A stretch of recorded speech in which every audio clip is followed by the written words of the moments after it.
Hey guys, how you doing? Hope you having good day. In this video, I am gonna talk about my student Deku. What if Deku had the silent killing quirk?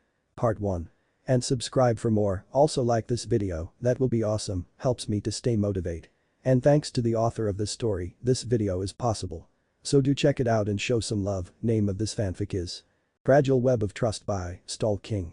So do check out the author of this story and check out entire work. Also, if you have any complaints about videos, feel free to comment. Warning. I will try to improve them.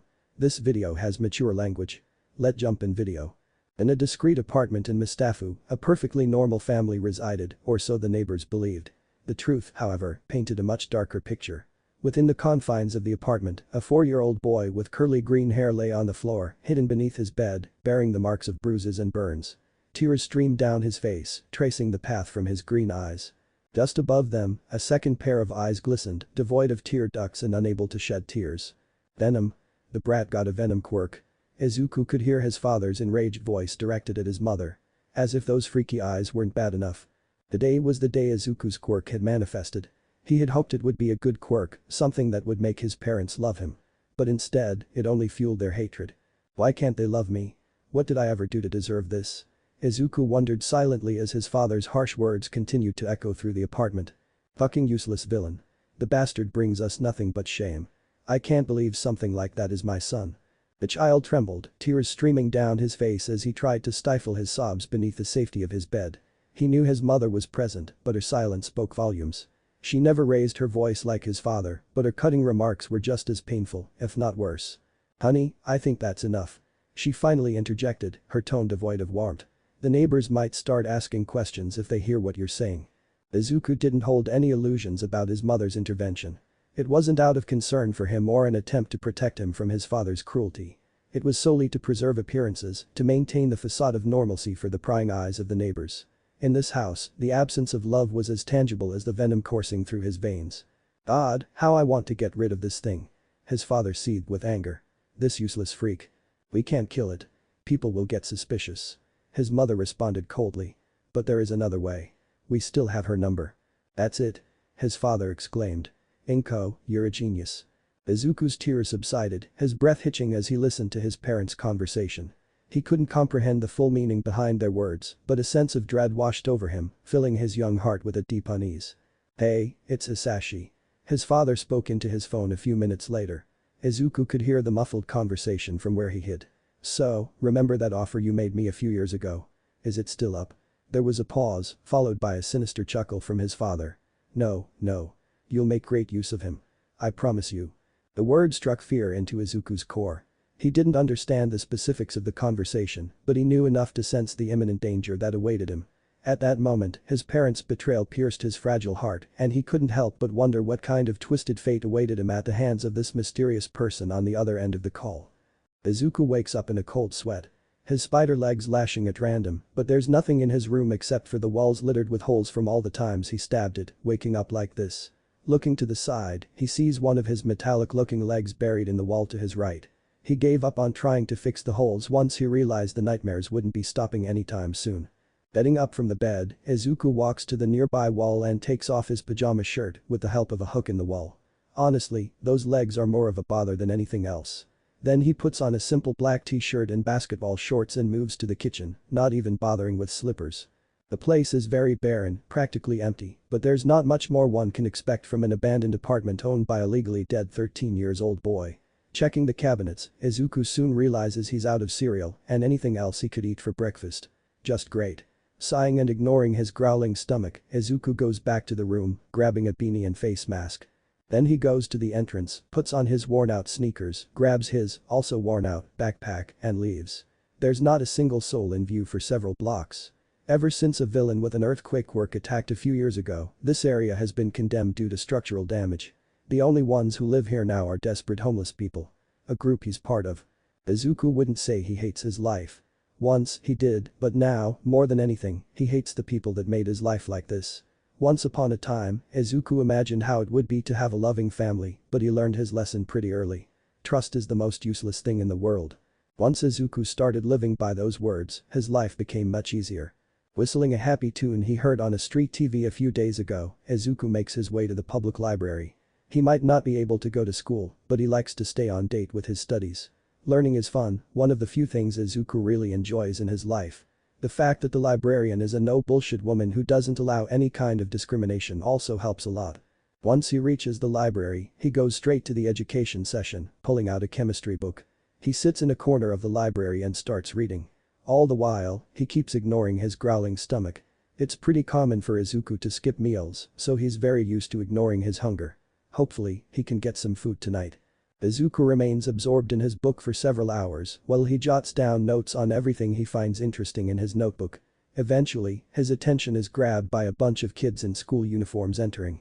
He glances at his left hand, making sure he's still wearing his fingerless glove and gets up. There's no use in continuing. For now, teenagers are never silent. So he moves to the fiction session. An old horror book grabs his attention, so he starts reading. Something about a clown monster who eats children, and one of his many forms is a spider. Interesting. Guess this explains why some guys called him Pennywise the other day.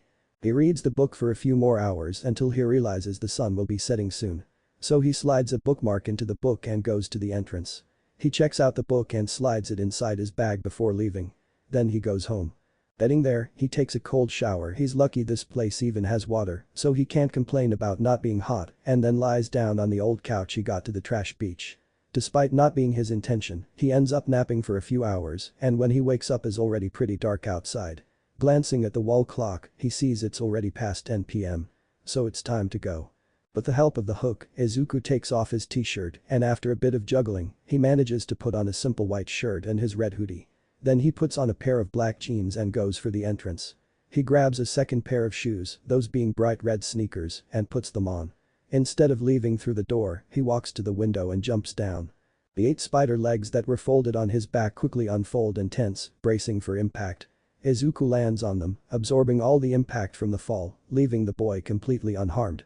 It's probably not a very healthy habit, but Izuku just loves jumping from tall places. The first time Izuku went out in the middle of the night, wearing a red hoodie and a face mask, he had no plans to fight villains. He just wanted some fresh air. He was still living at that place and desperately needed to get out, even if just for a few hours. It was a particularly bad day. The training was nasty and left him with a new wound on his chest he was sure would scar. He just wanted a bit of fresh air, but somehow he ended up face to face with a man trying to attack a younger girl.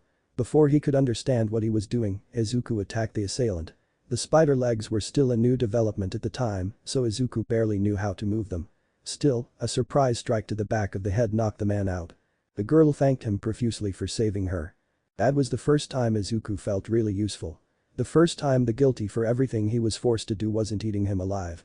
And the feeling didn't vanish even after he went back and was punished for leaving. Izuku never intended to become a vigilante, but it happened anyway. But he can't say that he regrets it.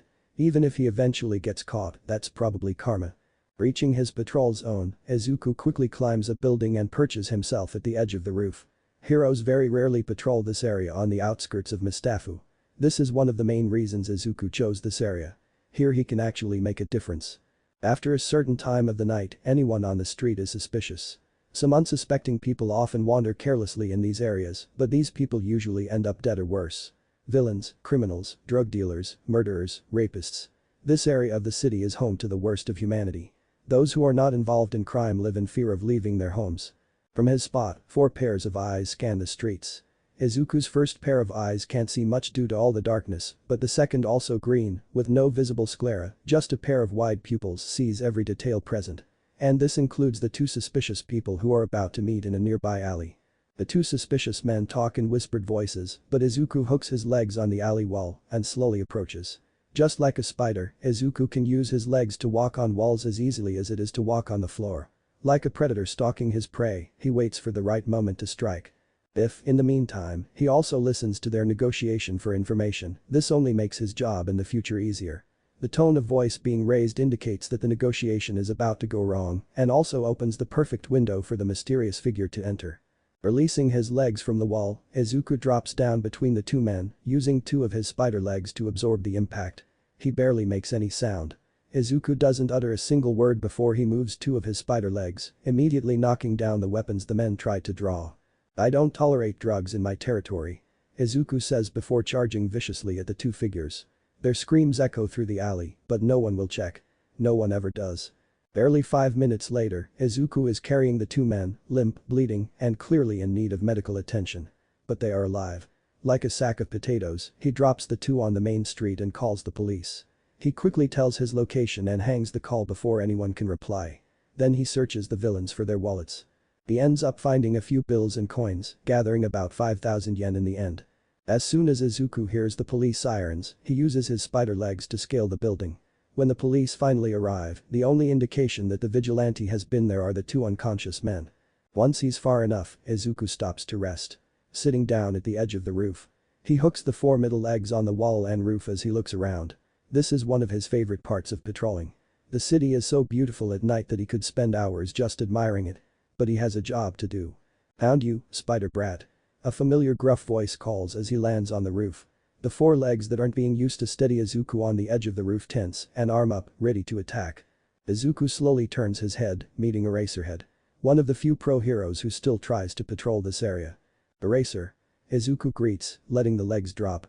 "I still can't believe you got everyone to call me that. You're a spider. You're a brat. And you never gave me a vigilante name to call you." Eraserhead shrugs. "It's no one's fault but your own." Izuku looks away. He's not pouting under his mask. He's totally not. Here. Izuku's front legs instinctively stab the sandwich Eraser threw at him. At least it's not a juice can. This is a mistake the hero only made once. "Thanks." Izuku grumbles, reaching for the sandwich in the leg. "You're late today." Eraser comments as he approaches slowly. As Izuku eats his sandwich, he keeps his second pair of eyes trained on Eraser. Just because the man never really tried to catch doesn't mean he'll just trust him. "I slept in." Izuku says. "I guess it's a good thing since I've been having trouble sleeping for a while." Eraserhead already knows that Izuku is a child, even though he doesn't know his exact age. There's no use in hiding it, considering he doesn't have a voice changer. And his size kinda gives him away. Still, this is as far as Izuku is willing to let the man learn. Heroes are even less trustworthy than adults. He learned it the hard way. "Well, I'll give you a warning." Eraserhead replies. "The HPSC is taking me out of your case. Since my quirk is ineffective against mutation quirks, they decided to task a new hero to catch you. Today is the last day I'll be patrolling this area." "Any idea who they are sending now?" Izuku asks. Eraserhead gives him his logical ruse grin. "Well, this grin means it's either someone I'll find amusing or it's Endeavor. Regardless, it's not someone who represents a risk. I won't be able to bring you food anymore."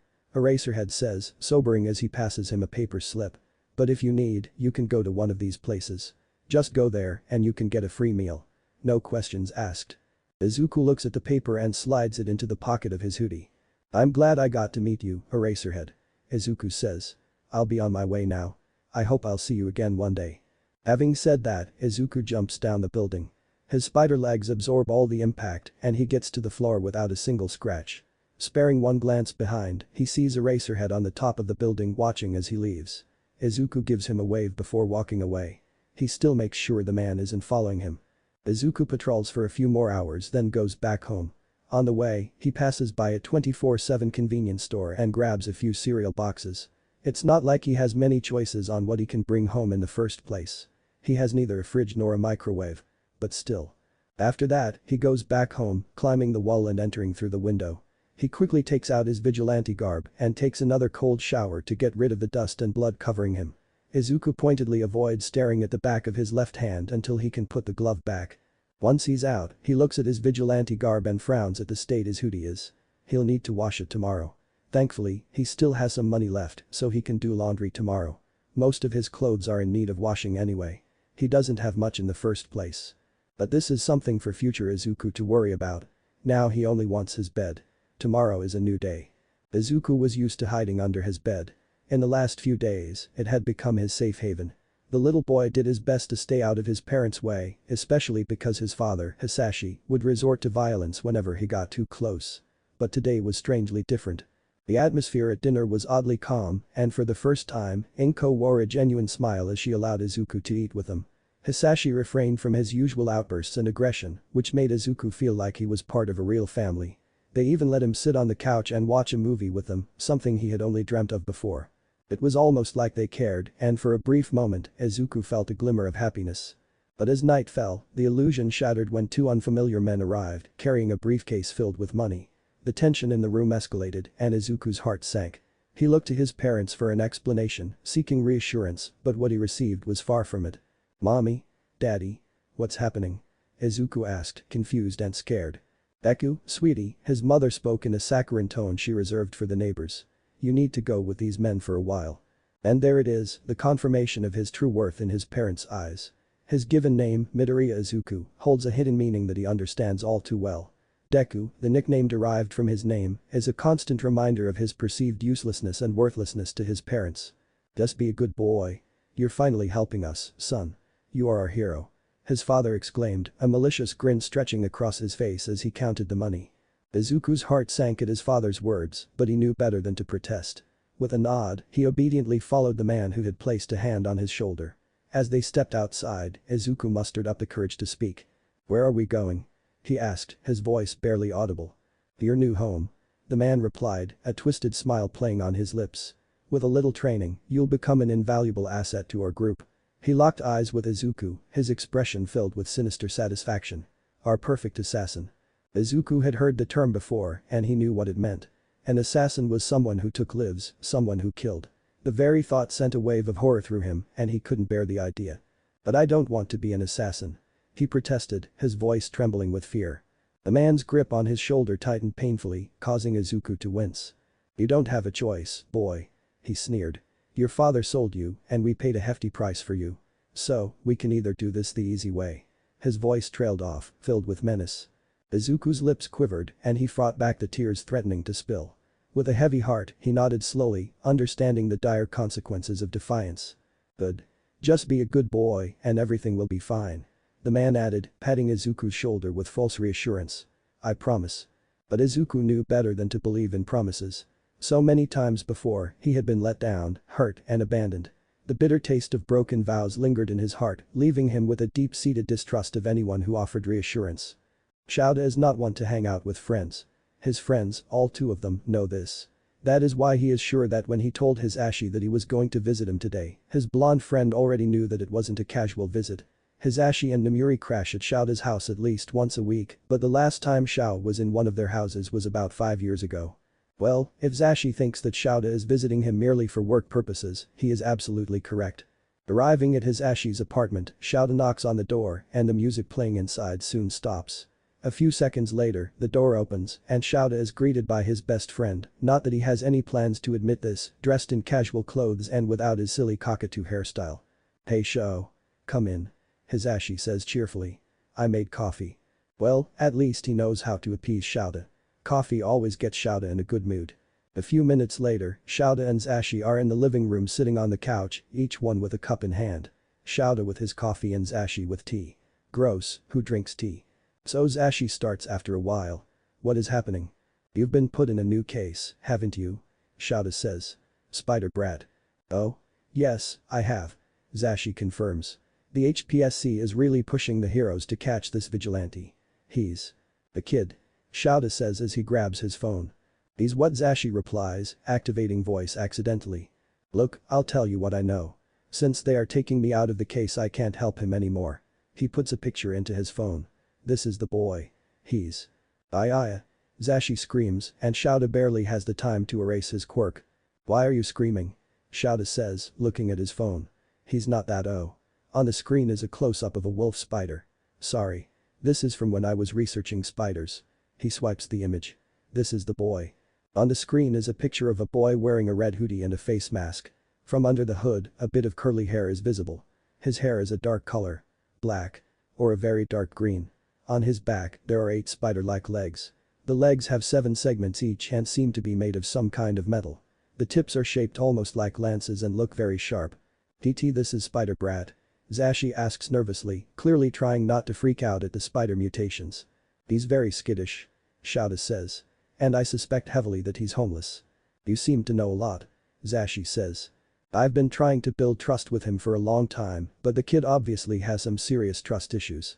The most I got in over 2 years was him letting me get close enough to give him a sandwich." Shouda replies. "Look, Zashi. The boy doesn't trust adults and heroes even less. Under no circumstance you are to get inside his range or he can and probably will lash out. And if he ever lets you close enough, don't touch his left hand." He likes to talk about quirks, but mentioning heroes will make him clam up. Food is a good way to build trust with him. So I would recommend you to keep a sandwich or a few granola bars with you. That's a lot. Hisashi says. He seems to mean a lot to you. He does. Shouta nods, then he gives Zashi the scariest glare he can muster. Hurt the kid or break his trust and I'll strap you to a chair and pour a bucket of insects on your head. Understood. Zashi is sweating coldly as he nods quickly at Shouta's threat. Okay. I'll be careful. Zashi says. Good. Shouta replies, finishing his coffee. Also, you should keep an eye on the food bank. I gave him the address, so he might appear there sometime soon. You volunteer there on the weekends, right? Yup. Zashi says. Lunch rush will be with me this Saturday. Good. Shouta nods. I hope the brat appears. He clearly doesn't eat enough. I'll keep an eye on your kid, Shu. Don't worry. Zashi says. Not my kid. Shouta replies, getting up from the couch. I need to prepare for patrol. I'm going back to my old route now. Good luck, Zashi. He starts walking to the door. You'll need it. Zashi loves volunteer work. Whenever he has free time, he likes to participate in projects that support the community. His favorite place is the Lunch Rush's food bank. The cook hero put this place together practically alone as a way to give food to anyone who needs it. This place follows a very simple principle. No matter who you are, anyone hungry will be fed. As long as they don't start any trouble, even the boogeymen of the underground could come here and they would leave with a delicious bowl of hot nutritious soup. Zashi volunteers here every Saturday and today he's serving the food. Bon appetit. He says as he gives a listener their bow and the line walks. Enjoy your meal. Have a nice dinner. Have an eye he freezes as the next one steps in. Hisashi's eyes are immediately drawn first to the second pair of eyes open on the boy's head, then the spider legs tucked behind the boy's back as he reaches for the bowl of soup. Aya.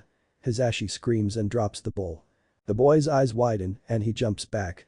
He looks at Hisashi, his expression flashing betrayal, guilt, hurt and anger. I'm sorry. The boy grumbles, then he turns back and starts running. Shit, he messed up. Lunch, cover me.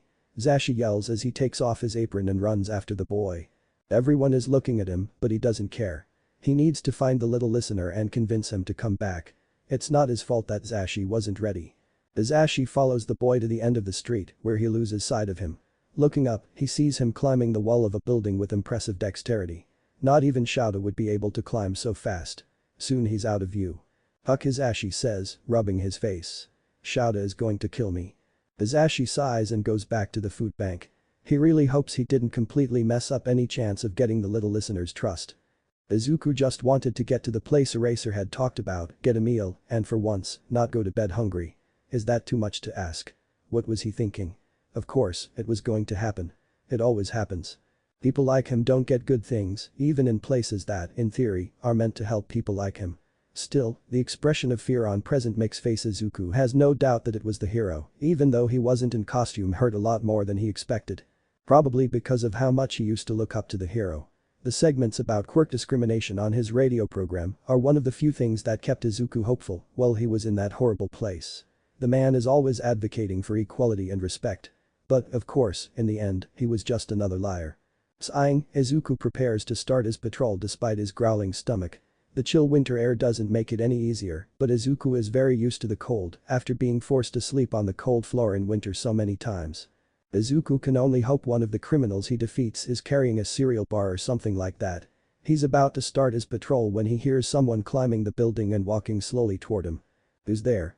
Izuku asks, turning around with two of his legs ready to attack. To his surprise, he sees present Mick, still dressed in the same way as he was in the food bank, minus the apron, with a bag in hand. The man gives Izuku a strained smile as he clearly tries to find something to focus on that isn't the legs at Izuku's back. Hey little listener. The hero says. You ran away without getting food. So I brought some. Izuku narrows his eyes and takes a step back. Two of his legs already tensing on the floor, ready to jump away any second now. Two others are still poised to attack if the man gets closer. But Izuku knows he's at a disadvantage here. Present Mick is a long-range fighter, after all. How did you find me? Izuku asks. No one should know that I take my breaks here. No one except for the legs tense even more. Eraserhead. He's your friend, isn't he? Yes, I asked Eraser. Present Mick replies. Izuku is about to jump away and never come back to this building. He should have known he couldn't trust a hero. No hero ever helped him. Why would Eraserhead be different? Wait. Please. Just hear me out. Izuku thinks for a moment. Frankly, he could just leave, but… Okay. I'm listening. Izuku says, still prepared to jump away. Look, little listener. I'm sorry for freaking out like that. I promise it wasn't your fault. Present Mix says. Then what happened? Izuku replies. I know fear when I see it, Present Mix-san. Yes, but it's not your fault that I have a phobia of insects, and even mutation quirks freak me out if I'm caught off guard. Present Mick replies. I'm really sorry for that, little listener. I swear it's not because I think your quirk is bad. With how much Eraser talks about you, I know you're a great person. It's just that phobias aren't rational. Izuku looks him in the eyes for a few seconds, then he sighs, the tension in his legs and tucking them back. Fine. Let's say I believe you. Izuku says. Why are you here if insects freak you so much? Well, for starters, you're not an insect. Present Mick replies. I just need some time for my dumb brain to get used to your mutations. After all, we'll be seeing each other for a while. You're the hero that got put in Eraser's place. Izuku realizes. So this is why he only grinned when I asked. Jerk. Yeah. Eraser can be a bit of a jerk. Present Mick nods. Now, here. He extends the hand holding the bag for Izuku. I brought you some soup. He puts it on the floor and takes a step back. Again, I'm sorry I scared you. I promise it won't happen when you come again. You could be the worst villain in the world and we would still feed you if you showed up. Izuku reaches with a leg and pulls the bag closer. Inside is a sealed bowl of soup, still piping hot. He raises an eyebrow and slides it back towards Present Mick. You first. He says. Maybe he's a little paranoid. Sue him. Present Mick just smiles at him and opens the bowl, taking a spoonful of soup and eating without hesitation. Satisfied that he's not about to be poisoned or drugged, Izuku takes the bowl and starts eating. Still keeping his upper eyes on Mick. Izuku slowly brings the spoon to his mouth and immediately feels an explosion of flavors in his mouth. He didn't know food could taste this good. Most of the time, he only eats granola bars and occasionally he can put his hands on a fruit. Even on the rare occasions, he gets enough money to but a pre-packed lunchbox, the food is bland at best. But this is the best thing I have ever eaten in my life. This is not even an exaggeration. For as long as Izuku can remember, his parents hated him. The physical abuse only started when the poisonous part of his quirk manifested, but even before that, they never showed any affection for Izuku. He was only given enough food to keep him from starving, usually bread scraps and a little water. Izuku feels a sudden wetness on his face and looks up, expecting to see rain. But the sky is perfectly clean, so what's happening? Bringing a hand to his face, Izuku finds the source. He's crying. The last time he cried was so long ago. He can barely remember it. He thought they had beaten it out of him. Silently, Izuku finishes eating, happy that Present Mick doesn't comment on him crying over something as silly as a bowl of soup. After finishing it, he pushes the bowl away and bows to Present Mick. Thank you for the food. He says. You don't have to thank me, little listener. Present Mick replies.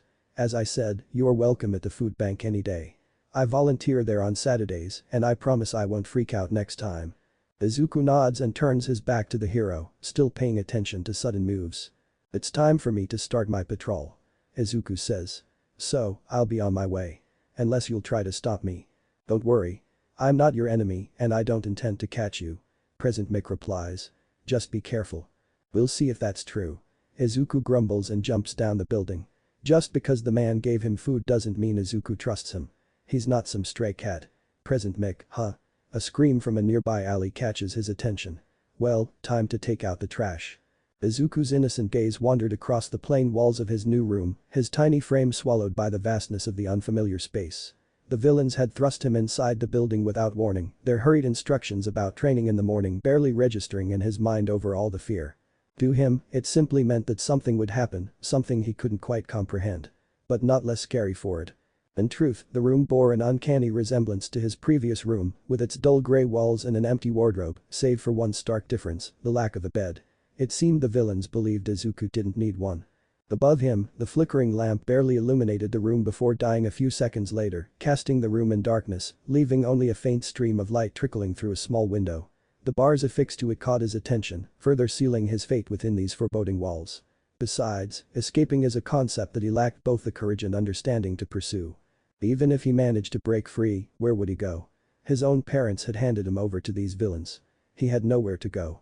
Resigned to his isolated corner, Izuku plopped down on the cold floor, curling on himself. With nothing else to occupy his time, he resorted to counting the tiles, his small finger tracing their patterns with meticulous care. Time became an elusive concept, slipping through his grasp as he immersed himself in this mundane activity. He didn't know how long he had sat there, but the monotony was interrupted when the door creaked open, shattering the heavy silence that had enshrouded him.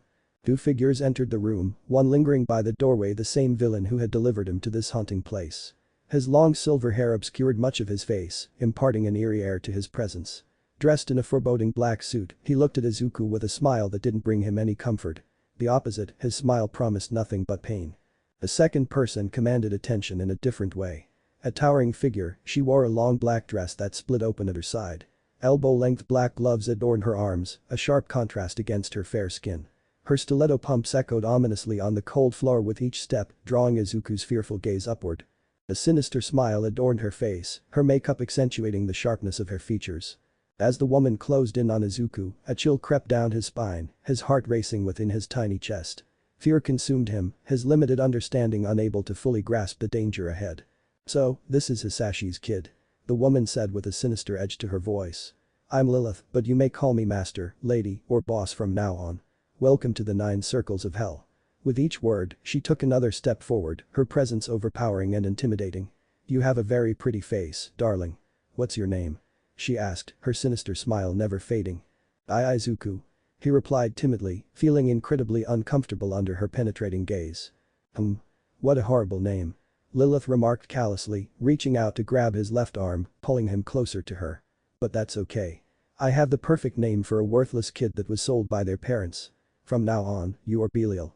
Her words struck him like a cold blade, the weight of the situation settling heavily on his young shoulders. She glanced back and nodded at the man standing at the entrance. "Mammon, is the brand ready?" "Yes, my lady," Mammon replied obediently. "Satan is bringing it." "Good." Lilith nodded with satisfaction, her cruel intentions laid bare. A few seconds later, the door creaked open, revealing a frail-looking man entering the room. Izuku recognized him as the second individual who had accompanied Mammon to take him away yesterday. Clad in an ill-fitting suit that seemed several sizes too big for his thin frame, the man exuded an air of fragility. "Right on time, Satan," Mammon declared, his voice laced with anticipation. "It's time for Belial's branding." Satan nodded silently, handing over a peculiar object to Lilith. Izuku's eyes widened in terror as he recognized it, a glowing branding iron. "Now, where should we mark him?" Lilith mused, her sadistic delight evident in her voice. "His thigh? Upper arm? Maybe his chest? Or his forehead?"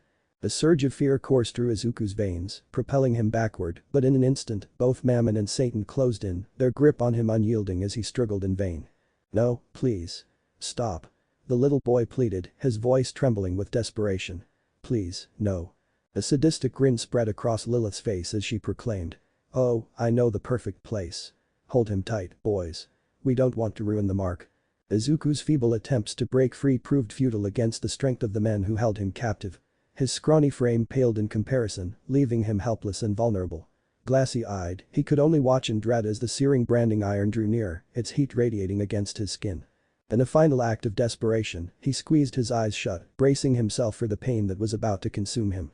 The searing sensation exploded across his skin, far surpassing any pain ever caused him by Hisashi.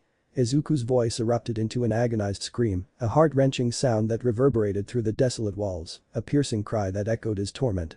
Izuku jolts awake, his body drenched in a cold sweat. It's almost funny how this has become somewhat of a routine for him. Letting out a weary sigh, he readies himself to get up from the old bed he lies in. However, as he looks at his left hand, he notices his glove is missing. Amid his restless sleep, he must have unintentionally pulled it off, leaving his hand exposed. Dread fills him as he gazes upon the branding mark on the back of his hand.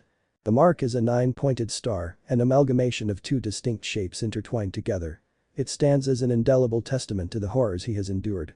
The surface of the brand is marred with knife-like scars. And yet, the original mark remains visible and clear, serving as a constant reminder of what they did to Izuku. He wonders why this symbol, this painful reminder of his past, can't simply fade away. With a heavy heart, Izuku averts his gaze to the floor, where he discovers his fingerless glove. Slipping it back onto his hand, he rises, mentally preparing himself for the challenges that await him in the day ahead.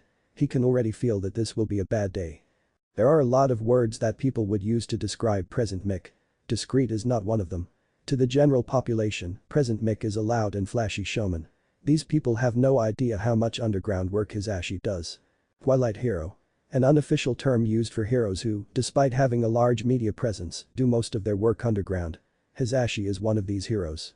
The truth is that if it were not for his desire to make a difference through his radio show, Hisashi would have become an underground hero like Shouta. All this to say that yes, Hisashi knows how to be discreet. He has participated in dozens of undercover missions. The hero is experienced and knows that a lack of information is a sure way to die. That is why today, he's in civilian clothes roaming around the Red District. This area, practically abandoned by heroes, except for a few undergrounds that patrol it occasionally, is completely unknown terrain for Hisashi. And he will be here for quite some time. Out of costume and without downing his persona, Hisashi has met very few people who can associate him with present Mick, and this is perfect for what he needs to do. Pretending to be a mere lost civilian, Hisashi approached several people to ask for information. Interestingly, most of them, though suspicious of him, show little sign of fear. Listening to some conversations, he can summarize some things. This area is known as Spider Brat's hunting ground. That's why civilians walk around here with relative ease. There are some unwritten rules about this territory. The main one being no criminal activity. But apparently, Spider Brat carries a particular anger towards cases involving child abuse and drugs. Hisashi wonders if he has any particular reasons for this. It's very likely that he does. The farther Hisashi gets from the center, the fewer people he sees. The corners of the territory are practically desert, except for one or two people who walk with their heads down and in quick steps, constantly glancing around and, surprisingly enough, up. It's like they expect something or someone to drop in their head at any moment. Hisashi takes note of everything he sees. He also wonders how people will react to having a hero like Present Mick suddenly patrolling this area. He honestly doubts the reactions will be too positive. Hisashi is about to continue when he hears a scream coming from a nearby alley. Now, even if he's out of costume, he's still Present Mick. Without thinking twice, Hisashi runs toward where he heard the scream. Just as he's about to enter, a body comes flying out of the alley into the street. A bald, middle-aged man with no visible mutations, tattoos all over his arms and face. The man is bloodied and full of bruises. His arms are bleeding. Once he's sure the man isn't about to die, Hisashi walks into the alley. The sound of fighting is unmistakable, but the darkness makes it very hard to see exactly what is happening. Then a second body drops from above, falling straight into a trash can. Hisashi looks up just in time to see someone bouncing from the wall. A metallic lint being the only distinguishable feature. A third man tries to run away from the alley, carrying a briefcase, but then the figure drops in front of him. The figure is barely visible due to the darkness, but Hisashi can make out a red hoodie and 8 metallic spider legs on his back. A second set of eyes, which seems to glow in the dark, are trained at the man who tried to run. "You won't escape," the figure says. "You choose to deal drugs in my territory. Now you'll suffer the consequences." The man throws the briefcase at the figure and takes off to the other side, but the figure just hooks a leg around the briefcase with practiced ease and, at the same time, he stabs the man through the leg. The figure strolls toward the man and stops in front of him. Even though he's kneeling, the difference in height between the two puts the man at eye level with the figure who grabs him by the head. The figure lets out a single growl, then slams the man's head on the floor 5 times before dropping him. "Since you're here, you can call the police," the figure says and throws the briefcase at Hisashi's feet, then jumps using his spider legs to climb the building. "I'll wait you nowhere." Then he practically vanishes. It's not every day that Hisashi is surprised by someone. He heard that Spider Brat is brutal, but he wasn't expecting to be to that level. Checking all the knocked out criminals, he's glad to see that despite some severe wounds, none are at risk of dying. Despite his brutality, the little listener seems to know how to hold back. Hisashi anonymously calls the police and leaves. He's not in the mood to deal with paperwork, so him rushing to the same place he met Spider Brat last time. While climbing the building's fire escape, Hisashi acknowledges to himself that Shouta was right when he said that Hisashi lacks mobility. Honestly, even if he was trying to catch Spider Brat, he's sure that the boy could easily escape him. At the top of the building, Hisashi finds the boy perched at the same spot as last time, observing the city. He has to admit, the view is beautiful. Not wanting to catch the little listener off guard, Hisashi clears his throat to announce his presence. The only sign that the boy heard him is the small twitch on 2 of his legs, but the boy keeps looking ahead. Hisashi isn't a fool, though. He can see the boy has his guard up and is just waiting for Hisashi to try anything. He really wonders what made this boy so distrustful of adults and heroes. Hisashi keeps his distance and smiles, despite knowing the boy isn't looking at him. He reaches into the backpack he brought with him and pulls out a lunchbox. This one he made himself for the little listener. He hopes he likes omurice. "Hey little listener. Are you hungry?" Hisashi asks, waving the packed lunchbox. The little listener turns to him with a frown. I'm not who. A loud growl coming from the boy's stomach interrupts his denial. Hisashi stifles a laugh when the boy looks away in embarrassment. I don't need your pity. It's not pity, little listener. Hisashi replies. No one should ever go hungry. Why do you even care? The boy asks, narrowing his four eyes at Hisashi. I care because I've been in your place before. Hisashi replies. Probably not in the same way. I don't know your story. But I came from the system, you know. I was born with my quirk and my crying deafened my parents. They didn't want me, so they dumped me in the system. Due to my quirk, I was constantly muzzled.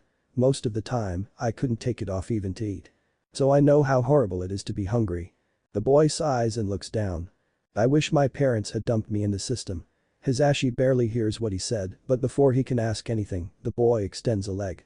Hisashi smiles and hangs the packed lunchbox on the leg. The boy pulls it towards himself and opens it slowly. His eyes widen and spark as he sees what's inside. Hisashi respectfully looks away as he lowers his mask and starts eating or rather, wolfing down the food. Like the last time, Hisashi hears the kid sniffling as he eats.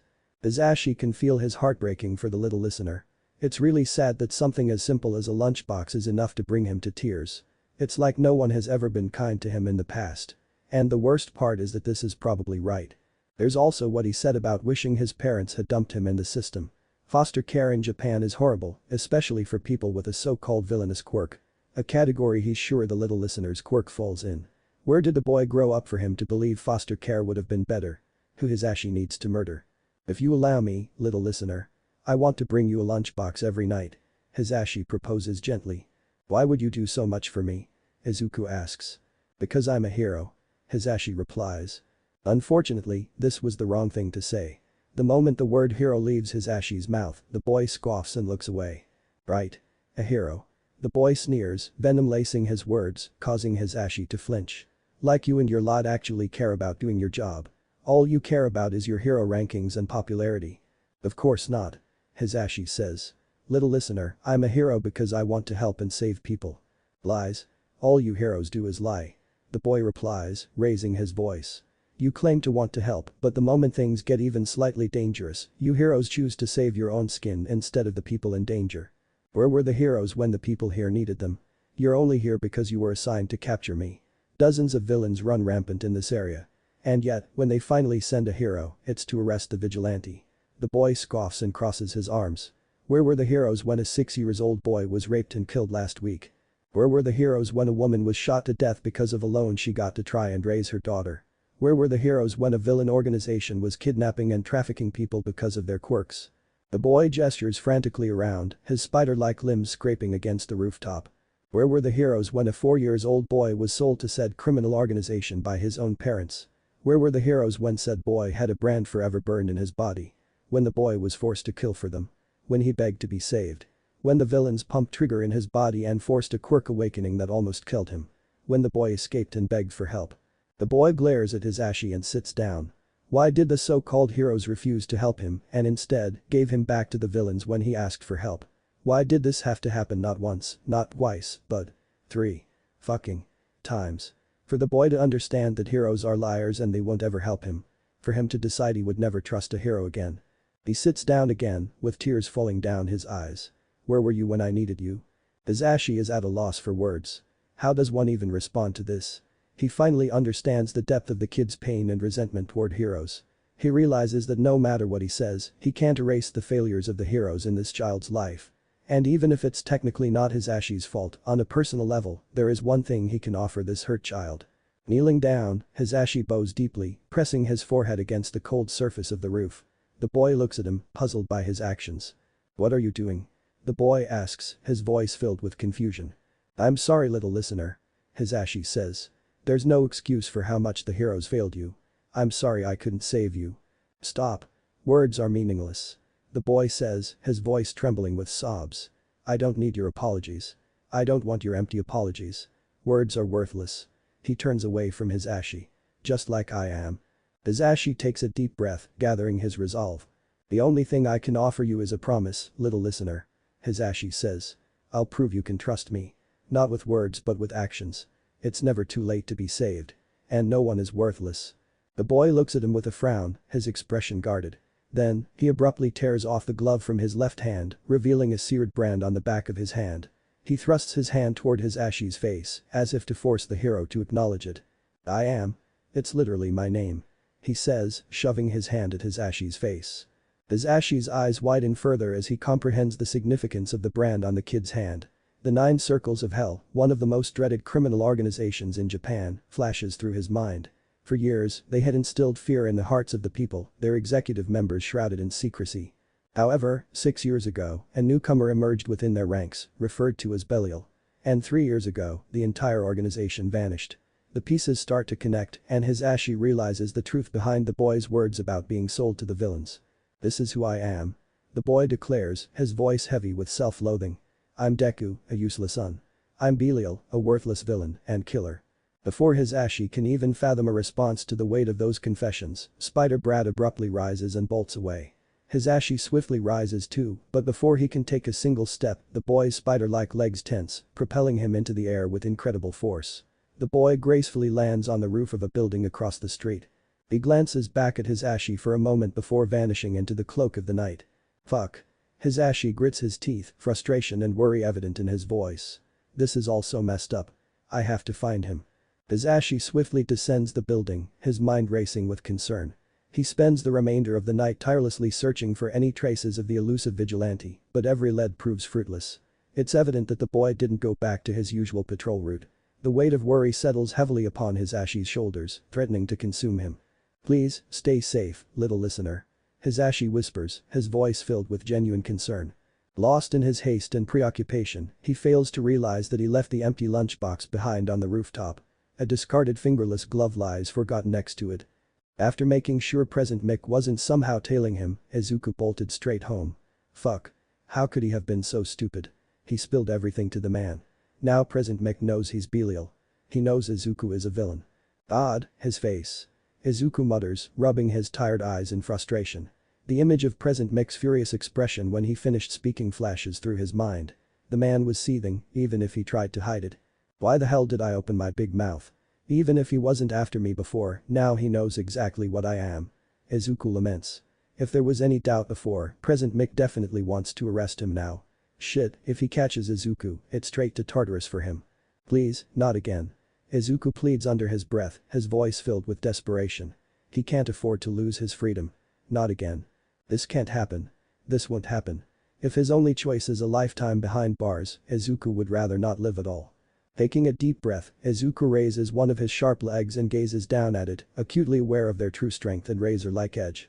He learned pretty early how effortlessly they could pierce through flesh and bone, a chilling testament to their power. Running his hand along the metallic surface of the appendage, he lets out a heavy sigh. His eyes then shift to his exposed left hand, fixating on the branding and scars that litter its surface. He turns his hand and brings the leg down, pressing it against his own wrist. "Thus do it," he mutters to himself, his voice trembling. Put an end to it all. Izuku applies pressure, feeling the sharp point breaking through the skin, a single drop of a crimson liquid emerging. Tears well up in his eyes, a mixture of pain and desperation. "Come on, you useless Deku. Stop being a coward," he whispers, his fist clenching tightly. Yet, deep down, he knows he's still a coward. Izuku yearns to live. It seems like he's not only worthless but also selfish. Letting out a weary sigh, Izuku collapses onto the bed, still clad in his vigilante attire. He can't even summon the energy to change out of it. For how long he remains in that state, he doesn't know, but eventually, tears engulf him until sleep offers solace, granting him temporary respite from his overwhelming emotions. The first time Izuku killed someone is a memory that will be burned in his mind for all eternity. It had been about 2 months since Izuku had been brought to that place, wherever it may have been. The brand on the back of his left hand had ceased its painful throbbing some time ago, leaving behind a prominent burn scar as a constant reminder of his new ownership. Lilith had assigned Mammon as Izuku's handler, and for the past week, the man had been subjecting Izuku to, in his own words, pain tolerance training. Well, training was just a fancy word for the sadistic pleasure Mammon found in inflicting pain upon Izuku. Izuku found himself suspended from the ceiling by his wrists, while Mammon, with a manic grin, towered over him, toying with a taser in his hand. Pressing the device against Izuku's right upper arm, he turned it on, sending electric currents coursing through Izuku's body. Despite the agony, Izuku barely let out a grunt. It seems you've become quite accustomed to this already. That was faster than I expected," Mammon remarked, his tone filled with twisted amusement. "Do you naturally have a high pain tolerance? Or perhaps your nerves are already fired?" He examined the taser and shrugged. "I'll have to ask Asmodeus to give you a checkup later. But for now, since you've adapted to the current level, we'll just have to increase it a little."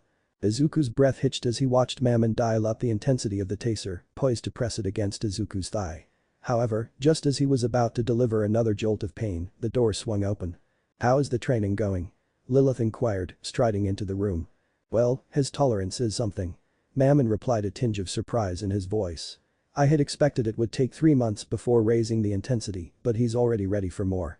"Interesting." Lilith mused. "Well, release him for now. It's time for his initiation." "Right away, my lady," Mammon acquiesced, bowing slightly as he produced the key to Izuku's shackles, promptly unlocking them rather unceremoniously. As soon as his arms were freed, Izuku crumbled to the frigid floor, devoid of the strength to even lift himself. Every inch of his body throbbed with agony, muscles spasming from the relentless shocks he had endured. "Alright, let's go," Lilith declared, her voice devoid of sympathy. Izuku attempted to rise, but his weakened legs betrayed him, incapable of supporting his own frame. Observing his struggle, Lilith heaved a weary sigh and turned to Mammon. "Carry him," she instructed, her tone laced with a mix of impatience and detachment. Mammon nodded in acknowledgement and effortlessly hoisted Izuku onto his shoulder like a sack of potatoes, obediently trailing behind Lilith. Together, they carried Izuku into a vast empty room adorned in pristine white. Inside, a tall woman with cascading curly locks sat on the floor, her eyes closed in meditation. "Belphegor, the boss is here," Mammon announced, breaking the woman's reverie. With a languid stretch, she opened her eyes and briefly glanced at Lilith before yawning loudly. "Morning, boss." The woman greeted, her eyes fluttering closed once more. "All set." "Good." Lilith responded, her attention shifting to Izuku as Mammon gently placed him on the ground. "Now, Belial, as I mentioned earlier, it's time for your initiation. Don't fret, sweetheart. As long as you do exactly as I say, it'll be a breeze, no pain involved," she said, a twisted smile playing on her lips. "Now, look up." Izuku followed Lilith's instructions, his eyes landing upon 3 individuals knelt on the floor, their hands bound behind their backs and their faces covered by sacks. "Oh, this part never gets old." Mammon chimed in with a mischievous grin, relishing in Izuku's captivated gaze upon the helpless figures. "Alright, let me introduce you to Shiroma Taro, Miyazaki Mana, and Toyama Masayo," Lilith said, pointing at the 3 individuals on the floor. "They all owe us something they can't repay." Taro-kun borrowed money from Mammon to feed his daughter. Mana-chan, a single mom, thought she could sell us out to the heroes while trying to get cash for her sick son's medicine. And poor Masayo-chan, a drug addict with nothing left to lose. It's a sad existence, really. What? What do I have to do?" Izuku's voice trembled as he stammered. Lilith's eyes gleamed with anticipation as she revealed. "Make a choice. You'll kill one of them." Izuku's eyes widened in disbelief, struggling to comprehend the weight of the decision. "The other 2 will be set free, debts wiped clean. It's all up to you, Belial," she said, turning to Mammon. Mammon nonchalantly reached into his suit and produced a gun, casually placing it into Izuku's trembling hands. "Here you go. Just point and pull the trigger. Piece of cake," he remarked, a cruel grin etched on his face. "Personally, I think the right choice is pretty obvious. But hey, I'm dying to see what you'll do," Lilith added, her voice dripping with anticipation. Izuku's hands shook uncontrollably as he held the gun, his gaze shifting between the weapon and the 3 people before him. One was a struggling dad trying to feed his daughter, another a desperate mom fighting for her sick child, and the last a poor soul with nothing to lose. Lilith was right, the choice seemed clear. So why were his hands trembling so violently as he struggled to take aim? "I can't." Izuku's voice trembled with anguish. "I can't kill them. Please, I just can't." "Of course, you can, darling. You're stronger than you think," Lilith responded dismissively, her voice laced with an unsettling encouragement. "I really can't." Izuku insisted, his grip on the gun loosening as he let it drop to the ground. Lilith's expression turned cold. "That's a shame," she said, disappointment evident in her voice. "Get up, Belial." To Izuku's surprise, his body moved on its own accord, his legs carrying him back to a standing position. "What's happening?" Izuku tried to speak, but his voice was silenced, his mouth refusing to obey his commands. "Don't talk," Lilith commanded, her words sending a shiver down Izuku's spine. "I said it would be easy and painless if you followed my instructions. I said, kill. So, you're going to kill." She looked at the terrified trio tied up before them and grinned. "Now, be a good boy and stand next to them." Izuku's heart pounded in his chest, desperate to resist, but his feet continued to move against his will. He stood beside the 3 trembling individuals, their pleas for mercy echoing in his ears. "One last chance, boy." Lilith declared, her voice dripping with menace. Choose one and end their life. I can't, Izuku choked out between sobs, his voice breaking under the weight of his despair. Lilith's disappointment only grew. That's a shame. She said with a cold smile. Bite Mana on the neck. Izuku's entire being revolted against the command, but his body betrayed him. He could feel his mouth involuntarily opening, closing in on the woman's neck. In an instant, a horrible taste filled his mouth, a bitter reminder of the blood he now bore witness to, a blood that was not his own. A few seconds passed, and the woman's screams pierced the air, her body convulsing in agony. Then, as abruptly as it started, she fell silent. 2 minutes. That's quite fast. Lilith remarked, her tone betraying a hint of curiosity. Is it always like this? Let's try again. But. You said only one of them would die. Izuku stammered in shock, his mind struggling to comprehend the horrifying reality unfolding before him. If you had made a choice, darling. Lilith retorted coolly. But since you refused, bite Messiah this time. Just a quick bite on her upper arm. Once again, Izuku's body moved involuntarily, his teeth sinking into Messiah's arm. Moments later, the room filled with her agonized screams. However, unlike the previous victim, her suffering was prolonged, stretching out over several minutes before she succumbed to the pain. 5 minutes. So, the dose and the injection site do make a difference. Lilith observed, nodding with chilling satisfaction. Now, onto the last one. Please, no. Izuku pleaded, his voice laced with desperation. Now, darling. As I said, when I tell you to kill, you will kill. Lilith coldly reiterated. But I'm feeling generous today. So I'll give you one more chance. She picked up the gun from the floor and placed it back into Izuku's trembling hands.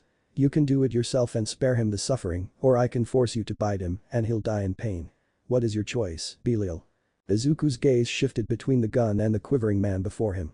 Taking a deep breath, he mustered his resolve and pressed the cold metal against the man's head. I'm sorry. He whispered, his voice filled with regret. With closed eyes and a steady grip on the weapon, Izuku pulled the trigger. The sudden recoil sent him stumbling backward and he felt a warm liquid splatter across his face. Opening his eyes, he saw the crimson stream flowing from the lifeless body sprawled on the floor. See, I knew you could do it, Belial. Lilith proclaimed, her smile oozing with satisfaction. You're free again. As soon as those words left her lips, Izuku was struck by excruciating pain in his head, coursing through his entire body, causing him to collapse onto the floor. His throat filled with bile, and he involuntarily vomited onto the unforgiving surface despite having an empty stomach. I'm sorry it had to come to this, darling. Lilith spoke in a disingenuous tone of faux tenderness. But now you see, right? The best course of action is to obey me. Otherwise, I'll have to use my quirk again, and the pain will only intensify afterward. Izuku felt her hand gently caressing his curls, a sickening juxtaposition of affection and control. So, you know what you have to do, don't you, darling? Will you be a good boy from now on? Tears welled up in Izuku's eyes as he nodded in response, his resolve crumbling under the weight of his tormentor's control. Shiroma Taro, Miyazaki Mana, and Toyama Masayo, their names etched into his memory, a painful reminder of the choices he was forced to make. Izuku vowed he would never forget those names. The days when Hitachi simply needs to leave the house are rare, but they still happen. Not because he lives in a bad home, on the contrary, his home is perfect. Sometimes too perfect. About 5 years ago, when he was 8 years old, Hitachi was rescued from a horrible foster home. Since then, he has lived with an underground hero and his detective husband. Initially, they only intended to foster him until finding a more suitable home, but as time passed, they grew attached to Hitachi, and he to them. Fostering turned into adoption, and now they form a loving family. Shouda and Naomasa are the best parents Hitachi could ask for, and sometimes that's exactly the problem. Having spent so long in the system, Hitachi is still unlearning old habits, and one of those is being suspicious of any kindness. In theory, he knows that their care and kindness are genuine, but sometimes lingering doubts make it hard to believe it's all real. On days when the voices in his head become too loud, their boundless kindness becomes overwhelming, and Hitachi needs to escape. Usually, he would go to the cat cafe owned by a sweet old lady with a plant creation quirk near his house. However, the cafe is closed today, so instead, he finds himself walking around the city and eventually ends up inside the public library on a whim. Hitachi wouldn't exactly call himself an avid reader, but he appreciates the opportunity to lose himself in a good book every once in a while. As he enters the library, the librarian quickly assists him in setting up a library card and offers a warning to stay out of trouble before granting him access. Hitachi decides it's best not to test the woman's patience and nods in understanding. As expected of a library, the atmosphere inside is tranquil and hushed. It's a place of peace. Hitachi observes people engrossed in their reading and studying, others engaged in quiet conversations, and a few individuals immersed in a board game whose name he can't quite identify. Hitachi is just about to head toward the fiction section when a glimmer to his right catches his eye. Turning his gaze, he discovers a metallic limb reflecting the sunlight from a nearby window. The limb belongs to a boy with a hint of green hair peeping out from under his beanie. Deeply absorbed in a book, the boy sits at a table, seemingly unaware of his surroundings. Normally, Hitachi would pay no mind and continue his search for a book. Yet, there's something undeniably intriguing about this boy, as if he possesses a magnetic pull that draws Hitachi in. He feels like a moth being irresistibly drawn to a flickering lantern. Am I seriously considering approaching some random kid I don't even know the name of? Hitachi muses to himself. What am I? An extrovert. Despite his hesitation, Hitachi gathers up the nerve to approach the boy. As he gets closer, he can't help but notice the boy's metal limbs moving around like spider legs. It's an unusual sight that piques Hitachi's curiosity even more. Hitachi also notices that the boy's arms are littered with scars and burns. It seems like this boy has it rough. He wonders if the boy is a foster kid like Hitachi was. He can see a quirk like that being considered villainous. Finally reaching the table, Hitachi realizes that the boy is completely absorbed in his book, oblivious to Hitachi's presence. Hitachi takes a moment to observe the boy up close. He notices a second pair of eyes on his face, closed, which makes it hard to even notice they exist. His face is adorned by freckles on his cheeks, forming a diamond pattern. It's a unique and intriguing combination. He has a face mask down and inaudibly mumbles something as his eyes run over the page. Lost in his thoughts, Hitachi stares at the boy for a little longer than he intended. Suddenly, he snaps back to reality as the boy turns a page. In his embarrassment, Hitachi clears his throat, but just as he does, one of the metal spider legs comes dangerously close to his eye. The boy's wide-eyed gaze meets Hitachi's, and they both share a moment of shock and surprise. "Oh, God. I'm so sorry. You scared the hell out of me." The boy blurts out, retracting the metal leg and tucking it along with the others behind his back. "Are you alright? Did I hurt you? Should I get help? Maybe the librarian? Shit, I'm really sorry. It's fine. You didn't touch me." Hitachi interjects, raising his hand to halt the boy's frantic apologies. "I'm sorry for startling you. I'm the one who approached you like this. I'm really sorry. I've been a bit on edge lately." The boy responds, bowing slightly. Then, he tilts his head and looks at Hitachi curiously. "You're not a regular here." The boy hesitates for a moment. "You can call me Deku," he says with a melancholic smile. "Useless? No way. Hitachi won't have any of that. Greenie works better for you." Hitachi retorts, smirking. "So, what you reading?" The boy sputters at the nickname but quickly recovers. He closes the book, marking the page with his finger, and shows Hitachi. The cover has a red circle and a scary-looking grin. It had Stephen King written on it. "Never heard of it," Hitachi says. "It's an old horror book." Greenie replies with a shrug. "It's about a child-eating monster and a group of kids trying to survive. Very interesting and a bit unsettling at times." "Sounds scary. Should you really be reading this?" Hitachi asks. "The rating is 18+. How old are you?" 11. "I'm 13, thank you very much." The boy replies with a frown. "Besides, what do I have to fear?" He opens the book again. "Monsters aren't real. It's the humans you need to be worried about." This troubling statement brings Hitachi's eyes back to the boy's scar-covered arms. It's not his place to ask, but Hitachi is sure that whatever caused this, it was no accident. "Would you recommend any books?" Hitachi asks. "The Chronicles of Ice and Fire series is great," Greenie replies. "Actually, most of the books in the fiction session are good. Just stay away from the Twilight series. That thing will make you want to claw your eyes. Sparkling vampires, what idiot thought that's a good idea?" Hitachi and Greenie end up talking for many hours until Hitachi feels his phone vibrating in his pocket and realizes he's very late to go home. As he sends a message to his dad saying he's fine and just lost track of time, Greenie seems to realize the hour too. "It was nice to meet you, Shinsu-kun," Greenie says. "Yeah, you're cool," Hitachi replies with a smile. "I hope to meet you again." The boy's smile seems a lot more forced after Hitachi says that. "You're cool, Shinsu-kun. You deserve a much better friend than me," he says as he walks away. "Someone who's not worthless." Before Hitachi can say anything, the boy practically bolts from the library, leaving his book behind. Hitachi glances at it for a few seconds, then picks it up and takes it back to the bookshelves. As he's about to return, he sees the Chronicles of Ice and Fire books Greenie mentioned earlier. He decides to borrow the first one. As Hitachi walks back home, he can't stop thinking about Greenie. He's an interesting person and Hitachi can't deny he's pretty. But the thing stuck on Hitashi's mind is the worrying number of troubling statements the boy said in the few hours they talked.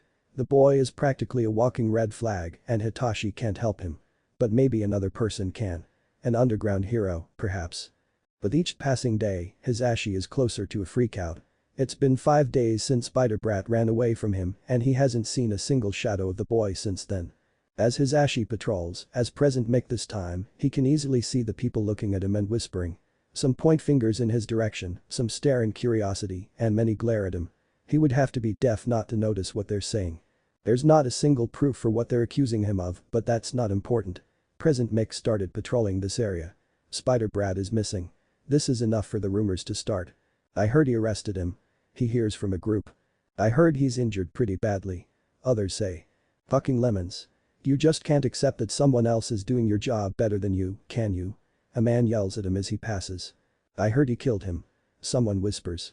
Hisashi just smiles at the civilians as he walks, not showing how much their words hurt. He knows not everyone likes heroes, but that's the first time he goes through this kind of hate during patrol. But after what Spider Brat told him, he can't blame them. The heroes practically abandoned these people. Hisashi might be a hero, but he's not their hero. No, their heroes are people like the Crawler, Knuckledister, Stendhal, and Spider Brat. Vigilantes, who keep protecting them despite not receiving naught for it.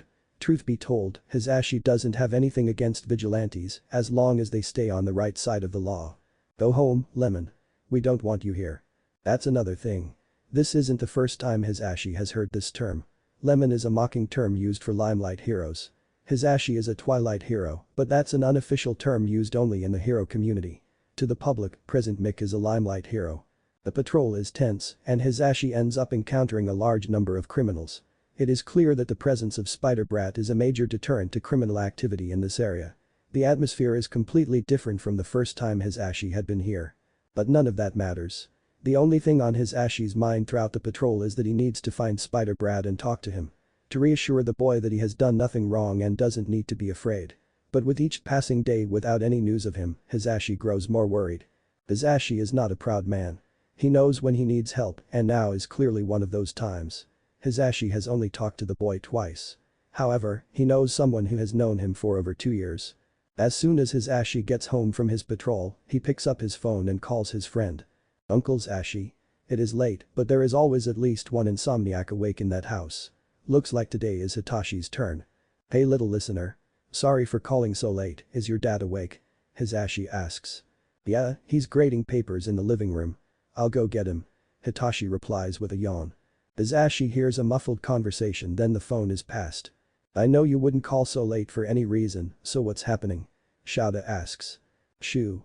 I need your help. Izuku was again waiting in his room. Lately, it seems that this is the only thing he has been doing. Next to him is a plate with a half-eaten sandwich on it. Even though he gets almost no food, he still can't stomach it. Well, it's probably wise for him to keep some for later in the first place. His hands trembled because of the residual electricity in his body that still caused him to spasm, even though the session had ended over an hour ago. Mayman said he had one more thing planned for Izuku today. Izuku could not help the fear he felt. Surprises are never a good thing in this place. Fortunately, Izuku hadn't had to kill anyone else since the first time a few weeks ago. Izuku has no doubt that he will be forced to kill again in the future, but the longer it takes, the better. As Izuku was thinking about the future, the door opened and Mammon entered, accompanied by a second villain. A tall man dressed in colorful and flashy clothes. The man had a rainbow cape and bright pink hair. As soon as the new man saw Izuku, he approached, getting uncomfortably close. He started rubbing his cheeks. So this darling is Belial. Such a cutie. He said. Leave this for later, Lucifer. Mammon replied. You know what that crazy woman will do if we're late. V.E. and Lucifer whined. But he's such a cutie. Do you think Lilith would let me borrow him later? This one is mine, Lucifer. Mammon replied. Now, leave me to work. You're no fun. Lucifer said. Well, it was nice to meet you, cutie. He said, planting a kiss on Izuku's forehead. Now, go to sleep, my prince. Izuku's eyes widened as he felt something piercing his neck and then suddenly, he started feeling very sleepy. He fell forward and the last thing he saw before passing out was a pair of arms holding him. When he woke up again, he was strapped to a bed. Looking to the side, he saw several shelves with dolls. Scary realistic dolls. They all seemed to be looking directly at him. No matter where he looked, it was either white walls or more dolls. Admiring my collection, sweetheart? A female voice asked. I love them very much. I made each of them by hand. Who are you? Izuku asked, forcing himself to look at the source of the voice. Izuku saw a woman with long brown hair tied up in a long braid. The woman had a lab coat covering most of her body and a face mask. Her red eyes had a certain sadistic glow that made Izuku want to get out of there as quickly as possible. But the straps that bound him to the bed were very firm. Oh, sorry. Where are my manners? She chuckled. You may call me Dr. Asmodeus.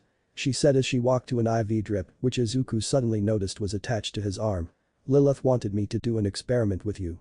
She's feeling quite optimistic. You see, she taped the bag with a weird electric blue liquid dripping into Izuku's body. This is Trigger. A drug made to temporarily enhance quirks. But this one is a bit different. I call it Trigger G. And if it works like intended, the results will stay forever. As she said that, Izuku started feeling like his body was getting hotter. He was sweating. Mayman has been training your pain tolerance, right? She asked but didn't wait for Izuku's response. You see. Previous subjects found this experiment slightly painful. She chuckles again. So, we thought that the subject would have a better chance of surviving the process if they had a better pain tolerance. But don't worry. Even if we are wrong, I promise I'll take good care of you. You can become part of my collection. You would make such a pretty doll. Izuku's eyes widened as he realized what she meant. All those dolls. Are they? Are the dolls? Before he could finish his question, the hotness became too much. It was like he was burning. Like all the times his father used his fire-breathing quirk on him. But this time, the burning was inside his body. Spreading from his arms into his whole body. Izuku couldn't hold back. He screamed. Oh, you have such a beautiful voice. Asmodeus said. Keep singing. I think I'll call you Little Bird from now on. The burning sensation started focusing on his forehead, specifically, his second pair of eyes. Suddenly, Izuku felt something running down from them. It felt like tears, but Izuku knew those eyes couldn't cry, so what was happening? Why were they hurting so much? Oh. Dear. How interesting. Asmodeus muttered as she wrote in a notebook. Your eyes are literally melting. I wonder why. Are they rebuilding themselves? What will these new eyes be capable of? Izuku could barely hear the woman over all the pain in his body, head, and eyes. This was so much worse than Mayman's torture.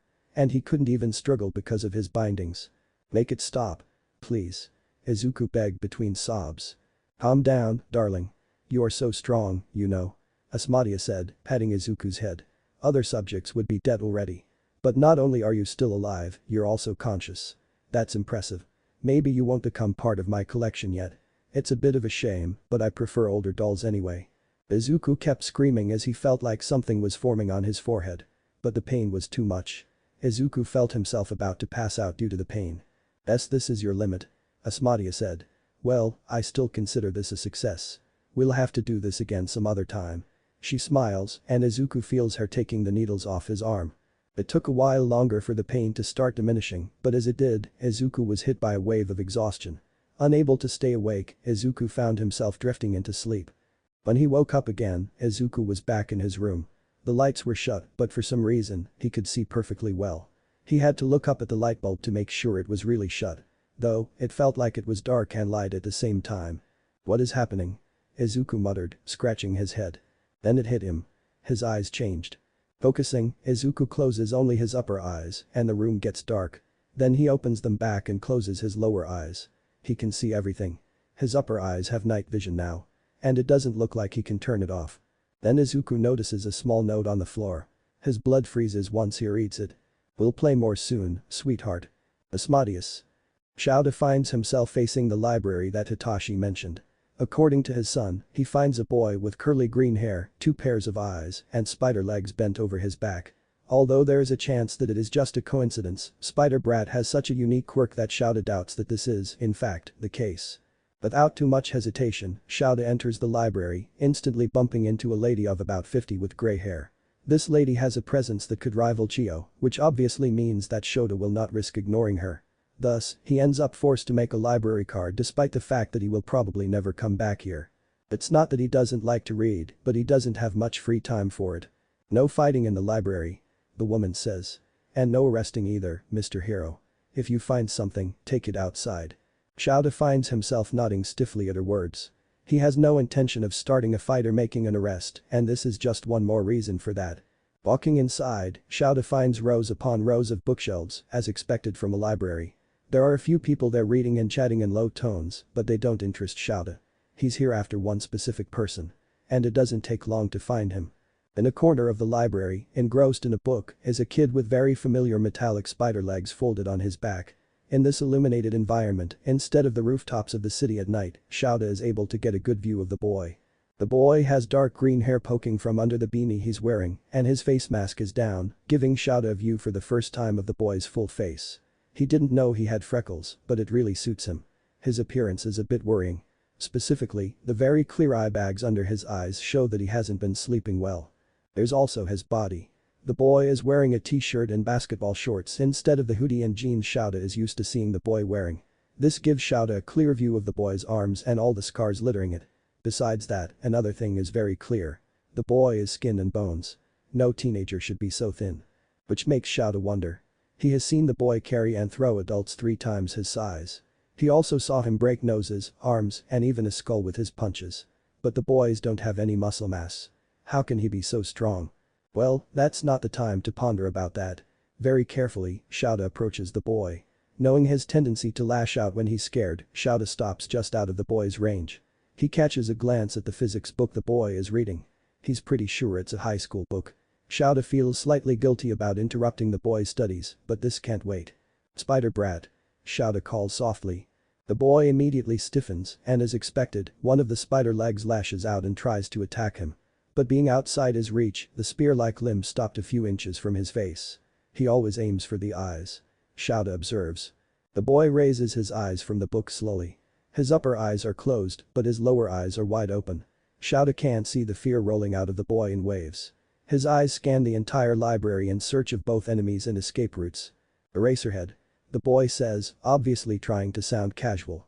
"Look, I just want to talk," Shouta says, raising his arms in a surrender motion. He very slowly brings his hands to his neck and pulls his capture weapon out, depositing it on the table. "You can hold this." Then he reaches inside his utility belt and pulls out a wrapped sandwich, tossing it at the table. "This too. You're obviously not eating enough." Spider Brat suspiciously eyes the scarf and sandwich for several seconds before reaching with his legs to pull both towards himself. He makes no move to open the sandwich, though. "Where are the others?" the kid asks, looking around. "The others?" Shouta asks in confusion. "Heroes? Police?" The kid shrugs. "I assume the place is surrounded." "Why would it be, kid?" Shouta asks. "Spare me, Eraser," the kid says with a glare. "You really want me to believe President Mick didn't tell anyone?" "He told me a few things." The kid flinches. "He said you opened up to him a little." "Yeah. That's a way to put it," the boy mumbles. "He was upset about how you were treated," Shouta adds. "Took too long to respond and you ran away." "He was livid, Eraserhead," the kid replies. "I know anger when I see it. And he was pissed off at me." "I can assure you he wasn't," Shouta says. "Yes, he was angry, but not at you. He actually thinks you hate him now and are avoiding him." "Well, I am avoiding him. And any and all heroes," the boy replies. "Did he really not tell you anything I said?" "No, he didn't. Mick might be loud, but he's one of the most trustworthy people I know," Shouta explains. "Whatever you told him, you can be sure he won't tell anyone without permission. He'll take your secrets to his grave." The boy thoughtfully looks down at the table. "I'm tired of people dying because of me," he whispers. "If you're not here to arrest me, why are you here?" "I doubt it was just to bring a sandwich." "You're right. It was just half of the reason." Shouta nods. "I came because President Mick asked me to help find you. He wants to talk." "Just talk, I swear. I know you don't trust heroes and I'm sure you have good reasons for that. But Mick won't hurt you, I promise you. He's just worried." Spider Brat looks at Shouta with a very conflicted expression, like he's in a serious debate with himself. He stays silent for several minutes, but Shouta doesn't try to hurry him up. He just waits patiently for the boy to get to a conclusion. Finally, the boy sighs and looks at Shouta. "Fine," he says. "You can tell President Mick I'll be waiting for him in the same place as last time. Midnight. If he really just wants to talk, tell him to come in civilian clothes and alone. If this is a setup, I swear I'll vanish and you'll never hear of me again." "It's not. I swear," Shouta replies. "I'll tell him what you said. Don't forget to eat the sandwich." The boy nods, looking down at the sealed sandwich, then throws Shouta's capture weapon back. "Thank you, Eraser," he says, getting up and closing his book. "I'll give him one more chance." He walks towards the bookshelves to put the book away. I hope I won't regret it. The last part wasn't intended for Shouta to hear. Knowing the talk is over, Shouta walks away. He spares a nod for the librarian and leaves the library. He's sure Spider Brat has a lot to think about. Shouta did the best he could at the moment. The rest is up to Zashi. He gets home at about 3 p.m. and, to no one's surprise, he finds Hitachi napping on the couch. Namasa is probably at the precinct. Honestly, he's happy his son is getting some sleep.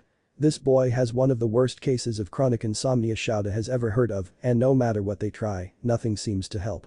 Shouta goes to his room and pulls out his phone to call Zashi. The phone barely rings once before Zashi answers. "Shoo?" Zashi says. "Are you camping next to the phone?" Shouta asks. "No, don't answer. Just I found him." "You did? Is he okay? Where is he?" "Calm down and listen carefully. Zashi." Shouta says seriously. "He agreed to meet you to talk. Same place as last time. Midnight." "He did? Oh, thank God." Zashi replies. "Yes. He's giving you a chance. If you blow it up, you can be sure you won't have another one. So listen up, Zashi." Shouta says, using the same tone he would use with his students. "He wants you to go in civilian clothes. And he wants you to go alone. He'll run away if he gets even the impression it might be a trap. And we both know that the only heroes that could hope to match him in terms of mobility would be Edgeshot, Hawks, and All Might. If he runs again, we won't find him." "I know, Shouta." Zashi says in utter seriousness. "I won't fuck this up." "Good." Shouta nods. "And bring something for him to eat. The boy is literally skin and bones." "You got it, Shoo." Zashi replies and hangs up. Shouta sighs and puts his phone away. His mind wanders back to what he saw in the library. That little boy who barely looks like he's 10. With those big green eyes that should have been filled with innocence and yet are hardened and wary like Shouta would see in veteran heroes. Not to mention all those scars. What kind of life did he live? Who hurt him that much? What kind of monsters would hurt a kid so much? "I'm counting on you, Zashi. Save him." Shouta mutters. Izuku ran. He ran as fast as his tiny legs would carry him. Where was he running to? Not important. The only thing that matters is to put as much distance as possible between him and that hell the villains called their base. It was a simple oversight. Mayman forgot to lock the door to Izuku's room, which gave him the perfect chance to escape. The 5-year-old could barely feel his feet due to all the pain, but he didn't care. He just willed his legs to keep moving. His bare feet padded on the hard street and he knew they were probably bleeding from all the stones he stepped on. Izuku kept running, though, because he didn't want to even imagine what would happen if Mayman caught him.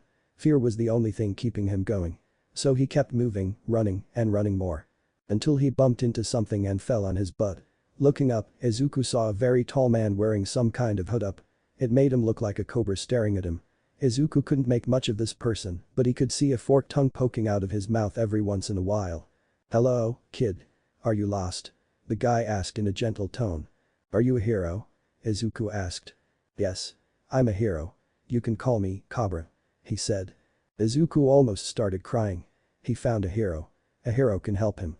A hero can save him. "Please help me," Izuku said. "Don't let them take me again." The hero smiled at Izuku, extending a hand. He froze for a second when Izuku grabbed it, showing the brand in the back of his hand, and then he smiled again. "Of course, kid. Don't worry," Cobra said with a smile. "I know what to do." Saying that, Cobra took Izuku into his arms and started carrying him.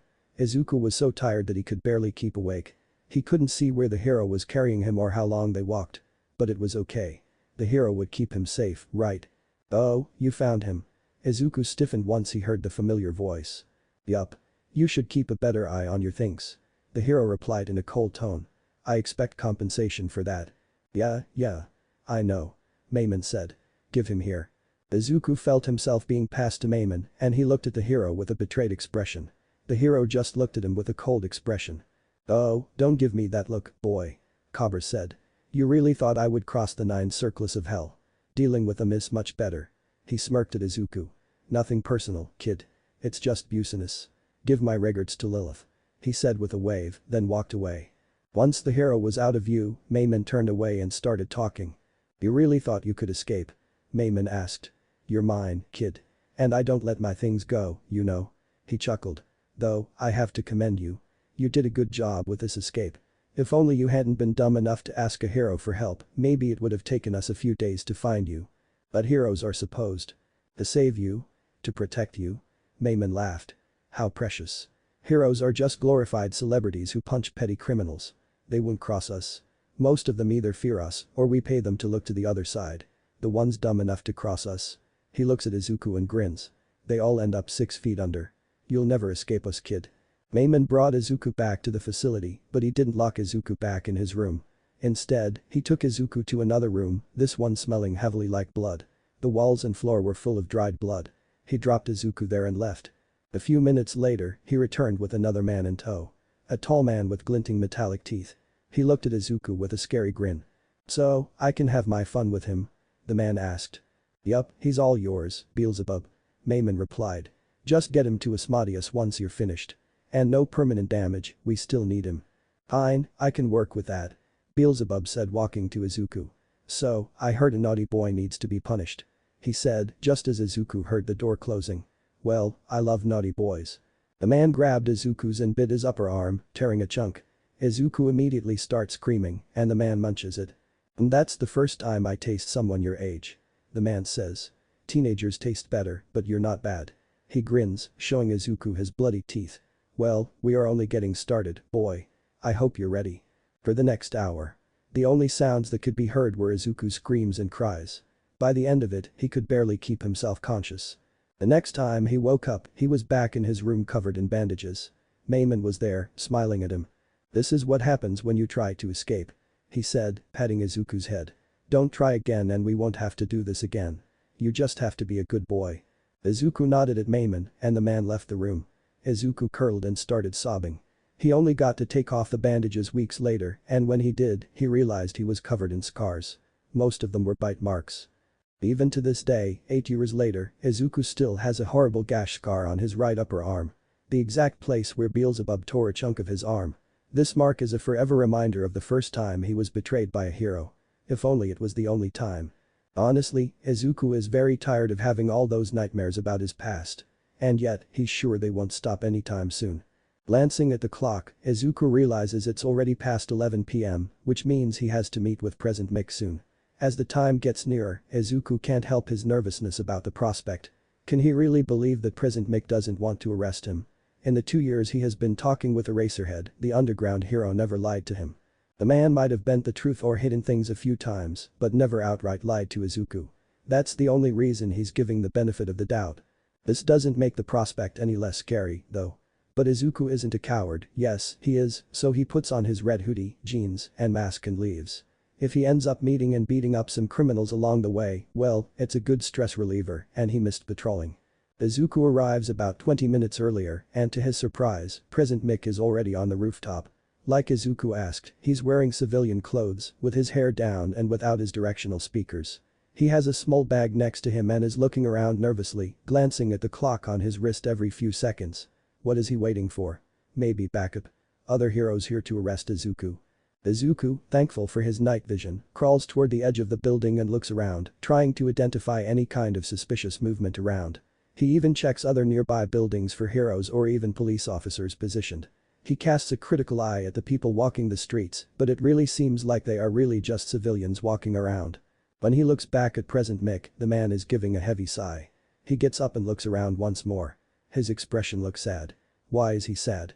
Izuku glances at his clock and realizes it's already 10 minutes past midnight. When he looks again, President Mick is looking in his direction and suddenly, the man's eyes widen and he yelps, taking a step back. Which makes him trip on the bag he left on the floor and fall on his butt. Izuku hesitates for a moment, giving one more glance around to make sure no other hero is there. It looks like they really are alone. Bracing his spider legs like a spring on the floor, he jumps to the other rooftop, landing silently in front of President Mick. The hero is already scrambling to get up but stays sitting and gives Izuku a warm smile. Maybe it's his paranoia talking, but Izuku meets the smile with narrowed eyes, looking around once more. Both stare awkwardly at each other for several seconds until President Mick coughs, breaking the silence. "Little listener. I'm so glad you came," he says, smiling. "I thought you had changed your mind." He looks at the building Izuku was a moment ago. "How long have you been there?" "Half an hour." Izuku replies, tilting his head. "Sorry for being late, Mick-san. I was observing and must have lost track of the time. There's no use in being dishonest and it's not like Izuku is hiding the fact that he doesn't trust the hero." "I see." Mick nods, not letting his smile falter for a single second. "Well, I'm here." Eraserhead said you wanted to talk. Izuku says. Yes, I wanted to. Mick replies, grabbing the bag on the floor and putting it in his lap. I wanted to apologize for my reaction last time, little listener. I didn't want to scare you. I wasn't ready for all you said, but I swear I wasn't angry. You were livid, Mick-san. Izuku says. The only other time I ever saw this kind of expression in someone's face was when Satan was about to transform. Honestly, the one Izuku feared the most among the villains was Maimon, but an angry Satan is a very close second place, mostly because of how unpredictable his wrath made him. Not at you. Mick replies. Yes, I was furious, but not at you, little listener. I was angry at all the people who hurt you. At your parents for selling you. At the villains for all they did. At the heroes who abandoned you. But never at you, little listener. You were our victim. I killed people. Izuku says. You were forced. Mick counters. I had a choice. Izuku replies. You don't know half of what I did, Mick-san. And I don't care either way, little listener. Mick says. You're just a child.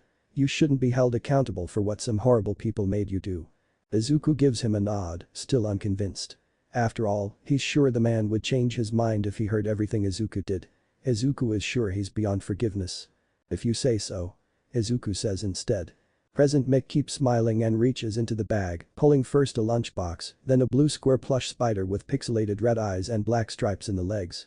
This is for you, little listener. Mick says, extending both items for Izuku. Izuku takes both but eyes the plush warily. I know what you're thinking. I swear there's no tracker in the plush. You don't have to take it and you can leave it somewhere if you just don't want to hurt my feelings. But I genuinely want to apologize for the miscommunication last time. Izuku inspects the spider, looking at its pixelated eyes for several seconds. He has to admit, it's very soft. He doesn't think he ever held something so soft in his whole life. His parents never bought him any toys. He really has to control himself not to start crying right there. He's still not sure it's not a trap. Mick says there is no tracker in it, but what if he's lying? Izuku sits down and opens the lunchbox. There's curry inside. It smells very nice. Like in the previous times, Izuku eats it quickly while he keeps his upper eyes on Mick. The hero doesn't make a single movement, just watching as Izuku eats with a smile on his face. He seems really happy to see Izuku eating, but why would he? Izuku doesn't get it. You're weird. Izuku says. I hear that a lot, little listener. Mick replies. Izuku finishes eating and then they stay there silently for a while. Surprisingly, it's a lot less awkward. Eventually, Izuku is the one who breaks the silence. I'll start patrolling again tomorrow. He says hesitantly. And, I guess I'll come back here. Somehow, present Mick's smile widens even more. It's like Izuku just gave him the greatest gift in the world. Really, why would this make him so happy? This man is so confusing. Not wanting to overthink it at the moment, Izuku gets up, nudging the empty lunchbox back to Mick with one of his legs. He offers him a nod before turning around. I'll see you around. I guess. Izuku says as he walks. Sure thing, little listener. Be careful. Mick replies, and Izuku doesn't even need to look back to know the man is still smiling at him. Doesn't his face hurt from smiling so much? Izuku gives him one last nod before jumping down the building. He starts walking back home and on the way, he passes a trash can and stops. He eyes the trash can and then the spider plush in his hand several times. He should get rid of it. There's such a big chance that it's a trap. Izuku reaches for the lid and holds the spider just over the trash can. He just needs to open his hand and let it fall. Simple, easy. The pixelated red eyes of the plush seem to look deep into his soul. He has never had a toy in his life. Not even a rubber ball. This is the first time someone has given him a gift. Or at least a gift, apparently without malicious intentions. And once again, Izuku proves to himself how weak he is. With a sigh, he closes the trash can and walks back toward his house, holding the plush against his chest. It's so soft. He didn't know that plushies could be so soft. Suddenly, he understands why children like to hug them so much. I hope you're not a trap, Izuku mutters as he walks home. On the chance there actually is a track, Izuku gets ready to leave the building behind. He knows it's dumb to compromise his home just for a stuffed animal, but he can't bring himself to get rid of it. At night, Izuku falls asleep, cuddling the plush spider. It's the first time in a long time his night isn't plagued by nightmares. Shouta sighs in relief as he hangs up the call. His Ashi just called to tell him how the meeting with Spider Brat went and thankfully, it seems like they cleared their misunderstanding. He even got the distrustful kid to accept a gift. In 2 years of working with the boy, Shouta never got him to accept more than a sandwich. Shouta runs a hand over his face as he gets up, glancing at the clock. It's past 2 a.m. and yet, no one is asleep. It's kinda funny how this is a normal occurrence in this household. He checks Hitashi's room and finds his son with his noise-cancelling headphones at his desk, writing something that could either be his homework or the fanfics he thinks Shouta doesn't know he writes. Then he goes to the living room, where he finds Naomasa trying to read a report while Bastard, their bratty cat, harasses him, demanding cuddles. Shouta takes pity on his husband and grabs the cat, pulling him into his lap as he sits on the couch. Naomasa looks up from his work and smiles at him. "How's your kid?" he asks teasingly. "Not my kid," Shouta replies. "And better than I expected. They cleared the misunderstanding and the kid intends to go back to patrolling tomorrow. He's opening very fast as Ashi." "Jealous?" Naomasa asks. Honestly, Shouta could deny it, but unfortunately, he's married to a lie detector, so it's useless. "Yes. In 2 years I barely got the kid to trust me enough not to bolt at seeing me. Zashi has met him less than 5 times and he's already opening up to him." "Don't sell yourself short, Shouta," Naomasa replies. "If not for you, I doubt the kid would have even considered opening up to Zashi. It's thanks to you he came such a long way. It's also thanks to you that Zashi even got the chance to clear up the misunderstanding. It's so frustrating, Masa." Shouta sighs again. "It was the first time I ever saw him properly, you know. All the times we met, it was in the dark and he was completely covered. He's very careful." Naomasa nods at him. "If it wasn't for Hitachi randomly going into that library. It could have taken weeks or even months to even have a hint of how to find him." Shouta sighs as he runs his hand through the cat's fur. And honestly, just looking at him. The boy is covered in scars. Burns and cuts. His right arm has a very old scar that seems to have been done by a jaw. I think the burns are from electricity. He has Lichtenberg figures in his arms too. I fear what I would see if he took off his shirt. Honestly, the only part of his body that seems not to have scars is his face. And if that wasn't enough. He's skin and bones. He's skinnier than Hitachi was when we started fostering him. You care for him a lot. Naomasa says, and it's not a question. I want nothing more than to bring him here and adopt him right now. Shouta replies with a sigh. But I'm not the person he needs. I hate it, but his well-being is more important than what I want. It doesn't mean you won't be able to be in his life. Naomasa replies. Maybe not like a dad. But I don't think you would be a bad uncle. Maybe, Shouta says. An indignant meow makes Shouta realize he stopped petting Bastard. Needy brat. He grumbles as he starts scratching the cat behind the ears. Well, we can only trust Zashi. Something you fully do. Naomasa replies with a smirk. Yes, but never tell him that. Shouta replies. I don't need him getting an even bigger head. That cockatoo haircut would look even more ridiculous. This makes Naomasa laugh, which Shouta considers a victory. He's not lying, though. As much as he wants to care for the kid, Shouta knows Zashi is the one who has a much better chance of bringing him out of his shell. If there's one person who can actually get Spider Brat's trust, it's him. And Shouta would trust him with his life. The kid is in good hands. Strapped tightly to the sterile laboratory bed, Izuku felt the weight of his resignation settle upon him. The painted stark white walls seemed to enclose him, trapping him in a cold and ominous atmosphere. His gaze fell upon the shelves, adorned with an unsettling collection of human-like dolls, their unyielding stares drilling into his soul. Despite the fear coursing through his veins, Izuku remained silent and compliant. Struggling wouldn't do him any good. Painful restraints held him captive, the tight straps cutting into his bony wrists and ankles, his emaciated frame accentuated by the unforgiving grip of the bindings. He was sure they would leave a mark for some time after this, but that was the least of his problems. From his constrained position, Izuku's gaze shifted to the figure of Dr. Asmodeus, a haunting presence in the room. The doctor's meticulous preparations with the IV drop sent shivers down his spine. Familiarity mingled with dread as he recognized the routine, the monthly cycle of torment that had become his life. Once a month, in this lab, Izuku was subjected to Dr. Asmodeus's sick and painful experiments while he was stared at by all the creepy dolls. Month by month, she has increased the dose of the product she calls Trigger G in Izuku's body. The boy struggled to keep his upper eyes, painfully sensitive to light, closed under the strong lights in the lab. In this forsaken laboratory, Izuku's existence narrowed down to the bed and the haunting gazes of the dolls. The silence was palpable, interrupted only by the faint hum of machinery, serving as a discordant symphony to his desolation. He doesn't know for sure what is the point of these experiments. He only knows that it has something to do with enhancing his quirk. But this time, besides the usual electric blue bag, Izuku's gaze sharpened as he observed the doctor hanging a second bag in the IV drip. It was similar to a blood bag, but the contents definitely weren't blood. The transparent bag held a thick silvery liquid that seemed to shimmer under the sterile lights. The transparent bag hung ominously from the metal hook, its contents shimmering with an ethereal silver glow. Encased within, the liquid surged and swirled after the doctor gave the bag a small flick. Izuku's heart raced, a flicker of curiosity mingling with his ever-present fear. He knew whatever was inside the bag, it would be painful for him. Yet, despite the uncertainty that engulfed him, he could only watch in silent anticipation, resigned to the path laid out before him. He could hear his heart hammering in his chest. The silence was almost as painful as the fear, and yet Dr. Asmodeus kept working in silence. The crazy woman knew how much Izuku hated the silence. That was just one more way she found of torturing him. Honestly, Izuku wonders how he stayed sane after a whole year of that. Maybe he didn't. Finally, the woman breaks the silence. "Izuku, sweetheart. Are you ready? Today, we shall venture into uncharted territory, a realm where your quirk shall ascend to unimaginable heights."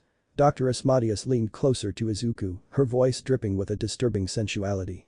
Izuku's breath caught in his throat, his voice barely a whisper. "What will happen, Dr. Asmodeus?" he asked, forcing his voice to stay steady.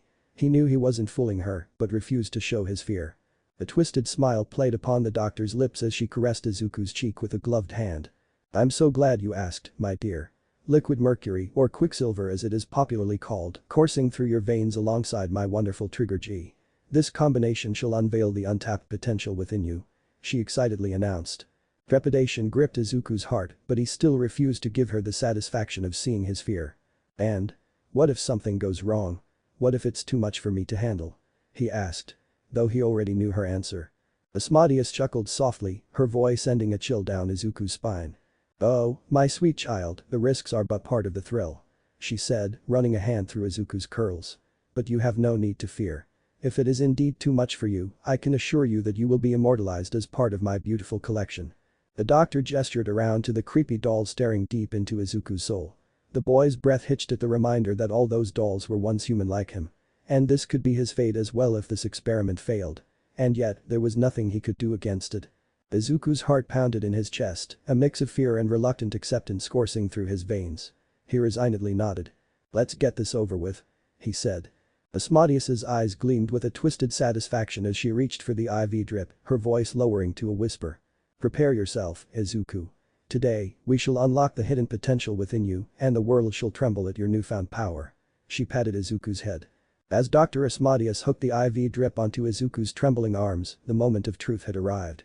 As the liquid mercury and trigger G began to flow into his bloodstream, an intense and excruciating pain tore through his young body like a relentless storm. Izuku's small frame convulsed with each wave of agony, and his anguished screams filled the sterile chamber, reverberating off the walls. The liquid metal seemed to sear his veins, a burning sensation that intensified with every passing second. It felt like molten metal coursed through his blood, scorching every nerve in its path. His underweight body felt like it was being torn apart from the inside out, his skin prickling with 1,000 needle-like sensations. Amidst the torment, Izuku's lower eyes flooded with tears, unable to contain the overwhelming pain. Silent sobs racked his body as he desperately tried to endure all the pain from this sick experiment. As the experiment pushed him to his limits, something even more unsettling occurred. Izuku felt a strange sensation in his mouth, and to his horror, his teeth began to fall out one by one. The pain intensified as his young jaw seemed to reshape itself, making way for something new, something stronger and sharper. His upper canines, once ordinary, transformed into pointed fangs bearing a certain resemblance to spider fangs. The metamorphosis terrorized Izuku as his quirk and body changed in ways he could never have imagined. The pain of this bizarre transformation was overwhelming, a gut-wrenching ordeal that pushed him to the brink of consciousness. With each passing moment, Izuku's strength waned, the agony and exhaustion becoming too much to bear. As the final throes of the experiment tore through him, his body reached its limits, and darkness welcomed him with merciful arms. Consciousness slipped away, leaving him to rest in a temporary respite from the nightmarish torment. The laboratory fell silent, the only sound the faint hum of machinery and the soft breathing of the unconscious child. Around him, the dolls continued their eerie watch, their unblinking eyes observing the aftermath of Dr. Asmodeus's cruel experiment. Izuku lay still, his body transformed, his quirk awakened to a new level, but at what cost, he could not yet comprehend. As Izuku's weary eyes fluttered open, he found himself back in the confines of his room. The same old bare gray walls stood as silent witnesses to his captivity. The door, locked from the outside, sealed him within this solitary prison, while a small window, obstructed by sturdy bars, offered a glimpse of the outside world, illuminated by the glow of the full moon. The night was deep, the darkness enveloping everything like a heavy shroud. Despite the lack of illumination, Izuku's upper eyes, transformed after Asmodeus's first experiment, effortlessly perceived the details of his surroundings. The room, bathed in shadow, held no secrets from his heightened senses. Every crack, every imperfection on the grey walls was revealed with striking clarity. It was a bittersweet gift, a reminder of the grotesque transformation he had undergone, courtesy of Dr. Asmodeus. Near him lay a note in a thin red blanket, a stark contrast to the monotony of his surroundings. The note, bearing the doctor's unmistakable touch, whispered of a twisted affection. "You've been such a good boy. Here's a reward. Hope you like red.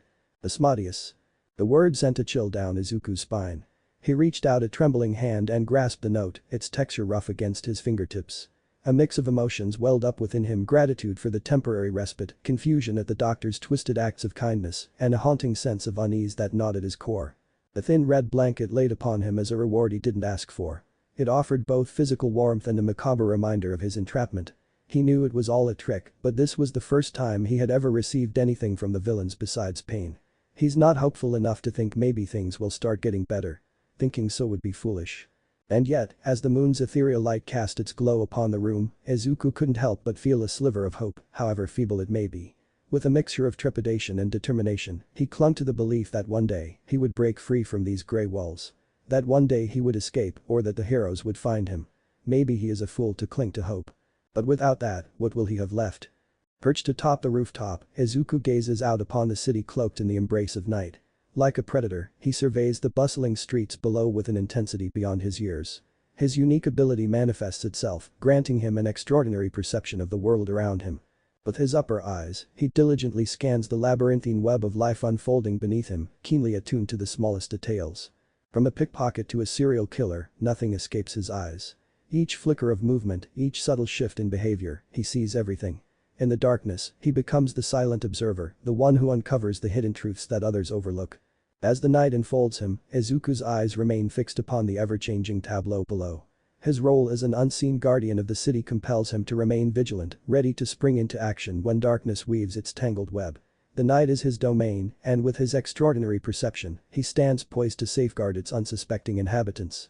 How poetic. Maybe he has been reading too many books recently. His spider legs are folded behind his back, two of them clinging to the roof as a safety measure. Not that he really needs it, a fall like that wouldn't even scratch him, but he'd rather not have to climb all the way up again. It's more a matter of convenience than actual necessity, really. The sound of approaching footsteps draws Izuku's attention, and he turns to find his usual visitor, Present Mick, waving at him with a bag in hand. The man has been keeping his promise of bringing food to Izuku every night. It's become a routine, one that the boy can't help but feel both grateful for and suspicious of. The lingering doubt within Izuku's mind whispers to him, warning him that this could be some ploy to deceive him, to lower his guard. Heroes, in his experience, have proven themselves untrustworthy before, and he can't shake the nagging belief that it's only a matter of time before Present Mick follows suit. Yet, deep within him, the little that he managed to preserve from the innocent little boy he once was yearned to trust the man. It's been weeks since Izuku received the stuffed spider from Present Mick, the same one he clings to each night for comfort. So far, no heroes have burst into his room to arrest him, indicating that Mick was telling the truth when he assured him there was no tracking device hidden within it. Wariness battles with the remnants of his childlike hope, and Izuku finds himself torn between the two. It's a delicate balance, navigating the world of heroes and villains, and his instinct for self-preservation urges caution. But that small part of him, that resilient fragment of the boy who once loved heroes, still wants to believe in the possibility of trust. But Izuku can't bring himself to take this leap of faith. The fear of enduring a fourth betrayal grips his heart tightly. So he pushes the innocent little boy deep inside his mind, where he can't be hurt anymore. If Izuku doesn't cling to a lie, the day the truth inevitably comes out, he will not suffer from the disappointment again. Until that day comes, however, Izuku will accept and be grateful for this man's kindness. Even if he believes it to be fake. "Hey little listener." Mick exclaims with an enthusiastic wave and a wide grin. Izuku responds with a small wave of one of his spider legs, a silent acknowledgement. "There you go." Present Mick carefully hangs the bag on one of Izuku's legs, keeping his distance and avoiding any sudden movements. His unwavering smile brings a glimmer of reassurance. Izuku checks the bag's contents and the enticing aroma of pork wafts into his nostrils. Inside, he finds a lunchbox filled with katsudon. He can't help the way his mouth waters at it. Izuku can't help but feel a surge of excitement coursing through him, despite his attempts to conceal it. However, Present Mick's perceptive gaze tells him that his excitement is transparent. Ignoring the smug grin on the hero's face, Izuku focuses on the delicious meal before him. With each bite of the katsudon, a burst of flavors dances across his taste buds, bringing a sense of comfort and familiarity. The tender pork cutlet, the perfectly cooked rice, and the delectable sauce create a symphony of satisfaction in his mouth. He relishes every mouthful, savoring the warmth and nourishment it brings to his small, weary frame. He quickly decides this is his new favorite food. With his upper eyes, Izuku keeps an eye on present Mick, who continues to watch him with an air of amusement. There's a hint of warmth and genuine care behind the hero's eyes, despite the lingering doubts that Izuku harbors. In that fleeting moment, a tiny ember of trust stirs within Izuku's heart, threatening to melt away the walls he has put up to protect himself. But as the ember of trust flickers within Izuku's heart, he swiftly snuffs it out before it has a chance to grow into a fire. With a determined resolve, he hastens to finish the last morsels of his meal, not allowing himself to linger in the warmth and connection that it brings. Once the lunchbox is emptied, he returns it to Mick with a nod and a shy thank you, keeping his emotions guarded. Leaving the remnants of their interaction behind, Izuku rises from his spot and makes his way to the rooftop's edge. There, he stands tall, his gaze fixated on the sprawling cityscape stretched out before him. The night air whispers through his hair, carrying a mix of anticipation and uncertainty. With a deep sigh, he feels a sudden surge of courage welling up within him, pushing him to do something he wouldn't typically do. Turning slightly, Izuku calls out softly to present Mick, the man who has become an unexpected presence in his life. "Mick-san," he says, his voice carrying a tinge of hesitancy. Do you want to patrol with me?" There's a brief pause as Izuku anxiously awaits Mick's response. The proposition hangs in the air, and Izuku wonders if he's overstepping boundaries. After all, present Mick is still a hero tasked with arresting him. Asking the man to patrol with a vigilante he should be trying to capture seems a little too much. Mick's eyes widen, surprise evident on his face. Yet, that trademark grin slowly spreads across his features, revealing a genuine warmth. "Sure thing, little listener," he replies, his voice filled with genuine enthusiasm. "I'd love to patrol with you." Despite his distrustful nature, Izuku can't help but feel a sense of relief and even a flicker of happiness at the prospect of having company during his patrols. He never patrolled with a partner before, not even with Eraserhead. Having is fun, and he can't deny how much safer it makes him feel. As they embark on their joint patrol, Izuku learns a lot more about the loud hero. Present Mick is more than just an exuberant hero with a booming voice. Surprisingly, he possesses an unexpected proficiency for stealth and ambush tactics, a skill that rivals even that of Eraserhead. Mick maneuvers through the shadows, relying more on his natural abilities than his quirk. He actually barely uses his quirk the whole patrol. Izuku can feel a certain admiration for the hero. Mick's ability to blend seamlessly into the night, his footsteps light and movements calculated, leaves Izuku in awe. The duo spend several hours patrolling the dark parts of the city, their footsteps echoing through deserted alleys and dimly lit streets. As the clock strikes past 4 a.m., they find themselves back on the familiar rooftop where they first joined forces. Present Mick's wide smile is a heartening sight, a beacon of warmth in the cold night air. Despite Izuku's guarded demeanor, he can't help but reciprocate with a small smile of his own. The exhaustion weighs heavy on Izuku's small frame, but beneath the weariness, a newfound sense of contentment begins to take root. "Be careful on your way home, little listener," Mick says, his voice soft and genuine. Izuku nods, acknowledging the concern before going to the edge of the roof and jumping down as he usually does. As Izuku walks back home, his mind whirls with conflicting emotions. The warmth in his chest, a feeling he hasn't experienced in a long time, is both comforting and unnerving. Old wounds don't heal that fast, and they leave scars. His whole life, Izuku never met an adult he could trust, but could Mick be different? Amidst the darkness of the night, a flicker of light emerges in Izuku's heart. He contemplates the possibility that there might be heroes out there who genuinely care, who can be relied upon, and who won't let him down. Maybe Eraserhead really cared about him. And maybe Mick cares, too. It's just an ember, but unlike previously, Izuku finds himself letting it grow. He's not ready to trust the hero yet. But maybe he can give him the benefit of the doubt. After all, he had a lot of chances to catch Izuku already. As he finally reaches the solitude of his room, Izuku finds himself perching on the window, watching the city lights twinkle in the distance. The events of the night replay in his mind. He wonders what is the right thing to do. Deep in his mind, a little boy whispers that this time, things will be different. Glancing at his bed, Izuku finds the pixelated plush spider Mick gifted him. Taking it in his arms, he hugs it tightly against his chest, ignoring the wetness he feels behind his eyes. As he lies down on his bed, clutching the plush, he finds his lips moving in a silent plea. "Please, don't betray me too."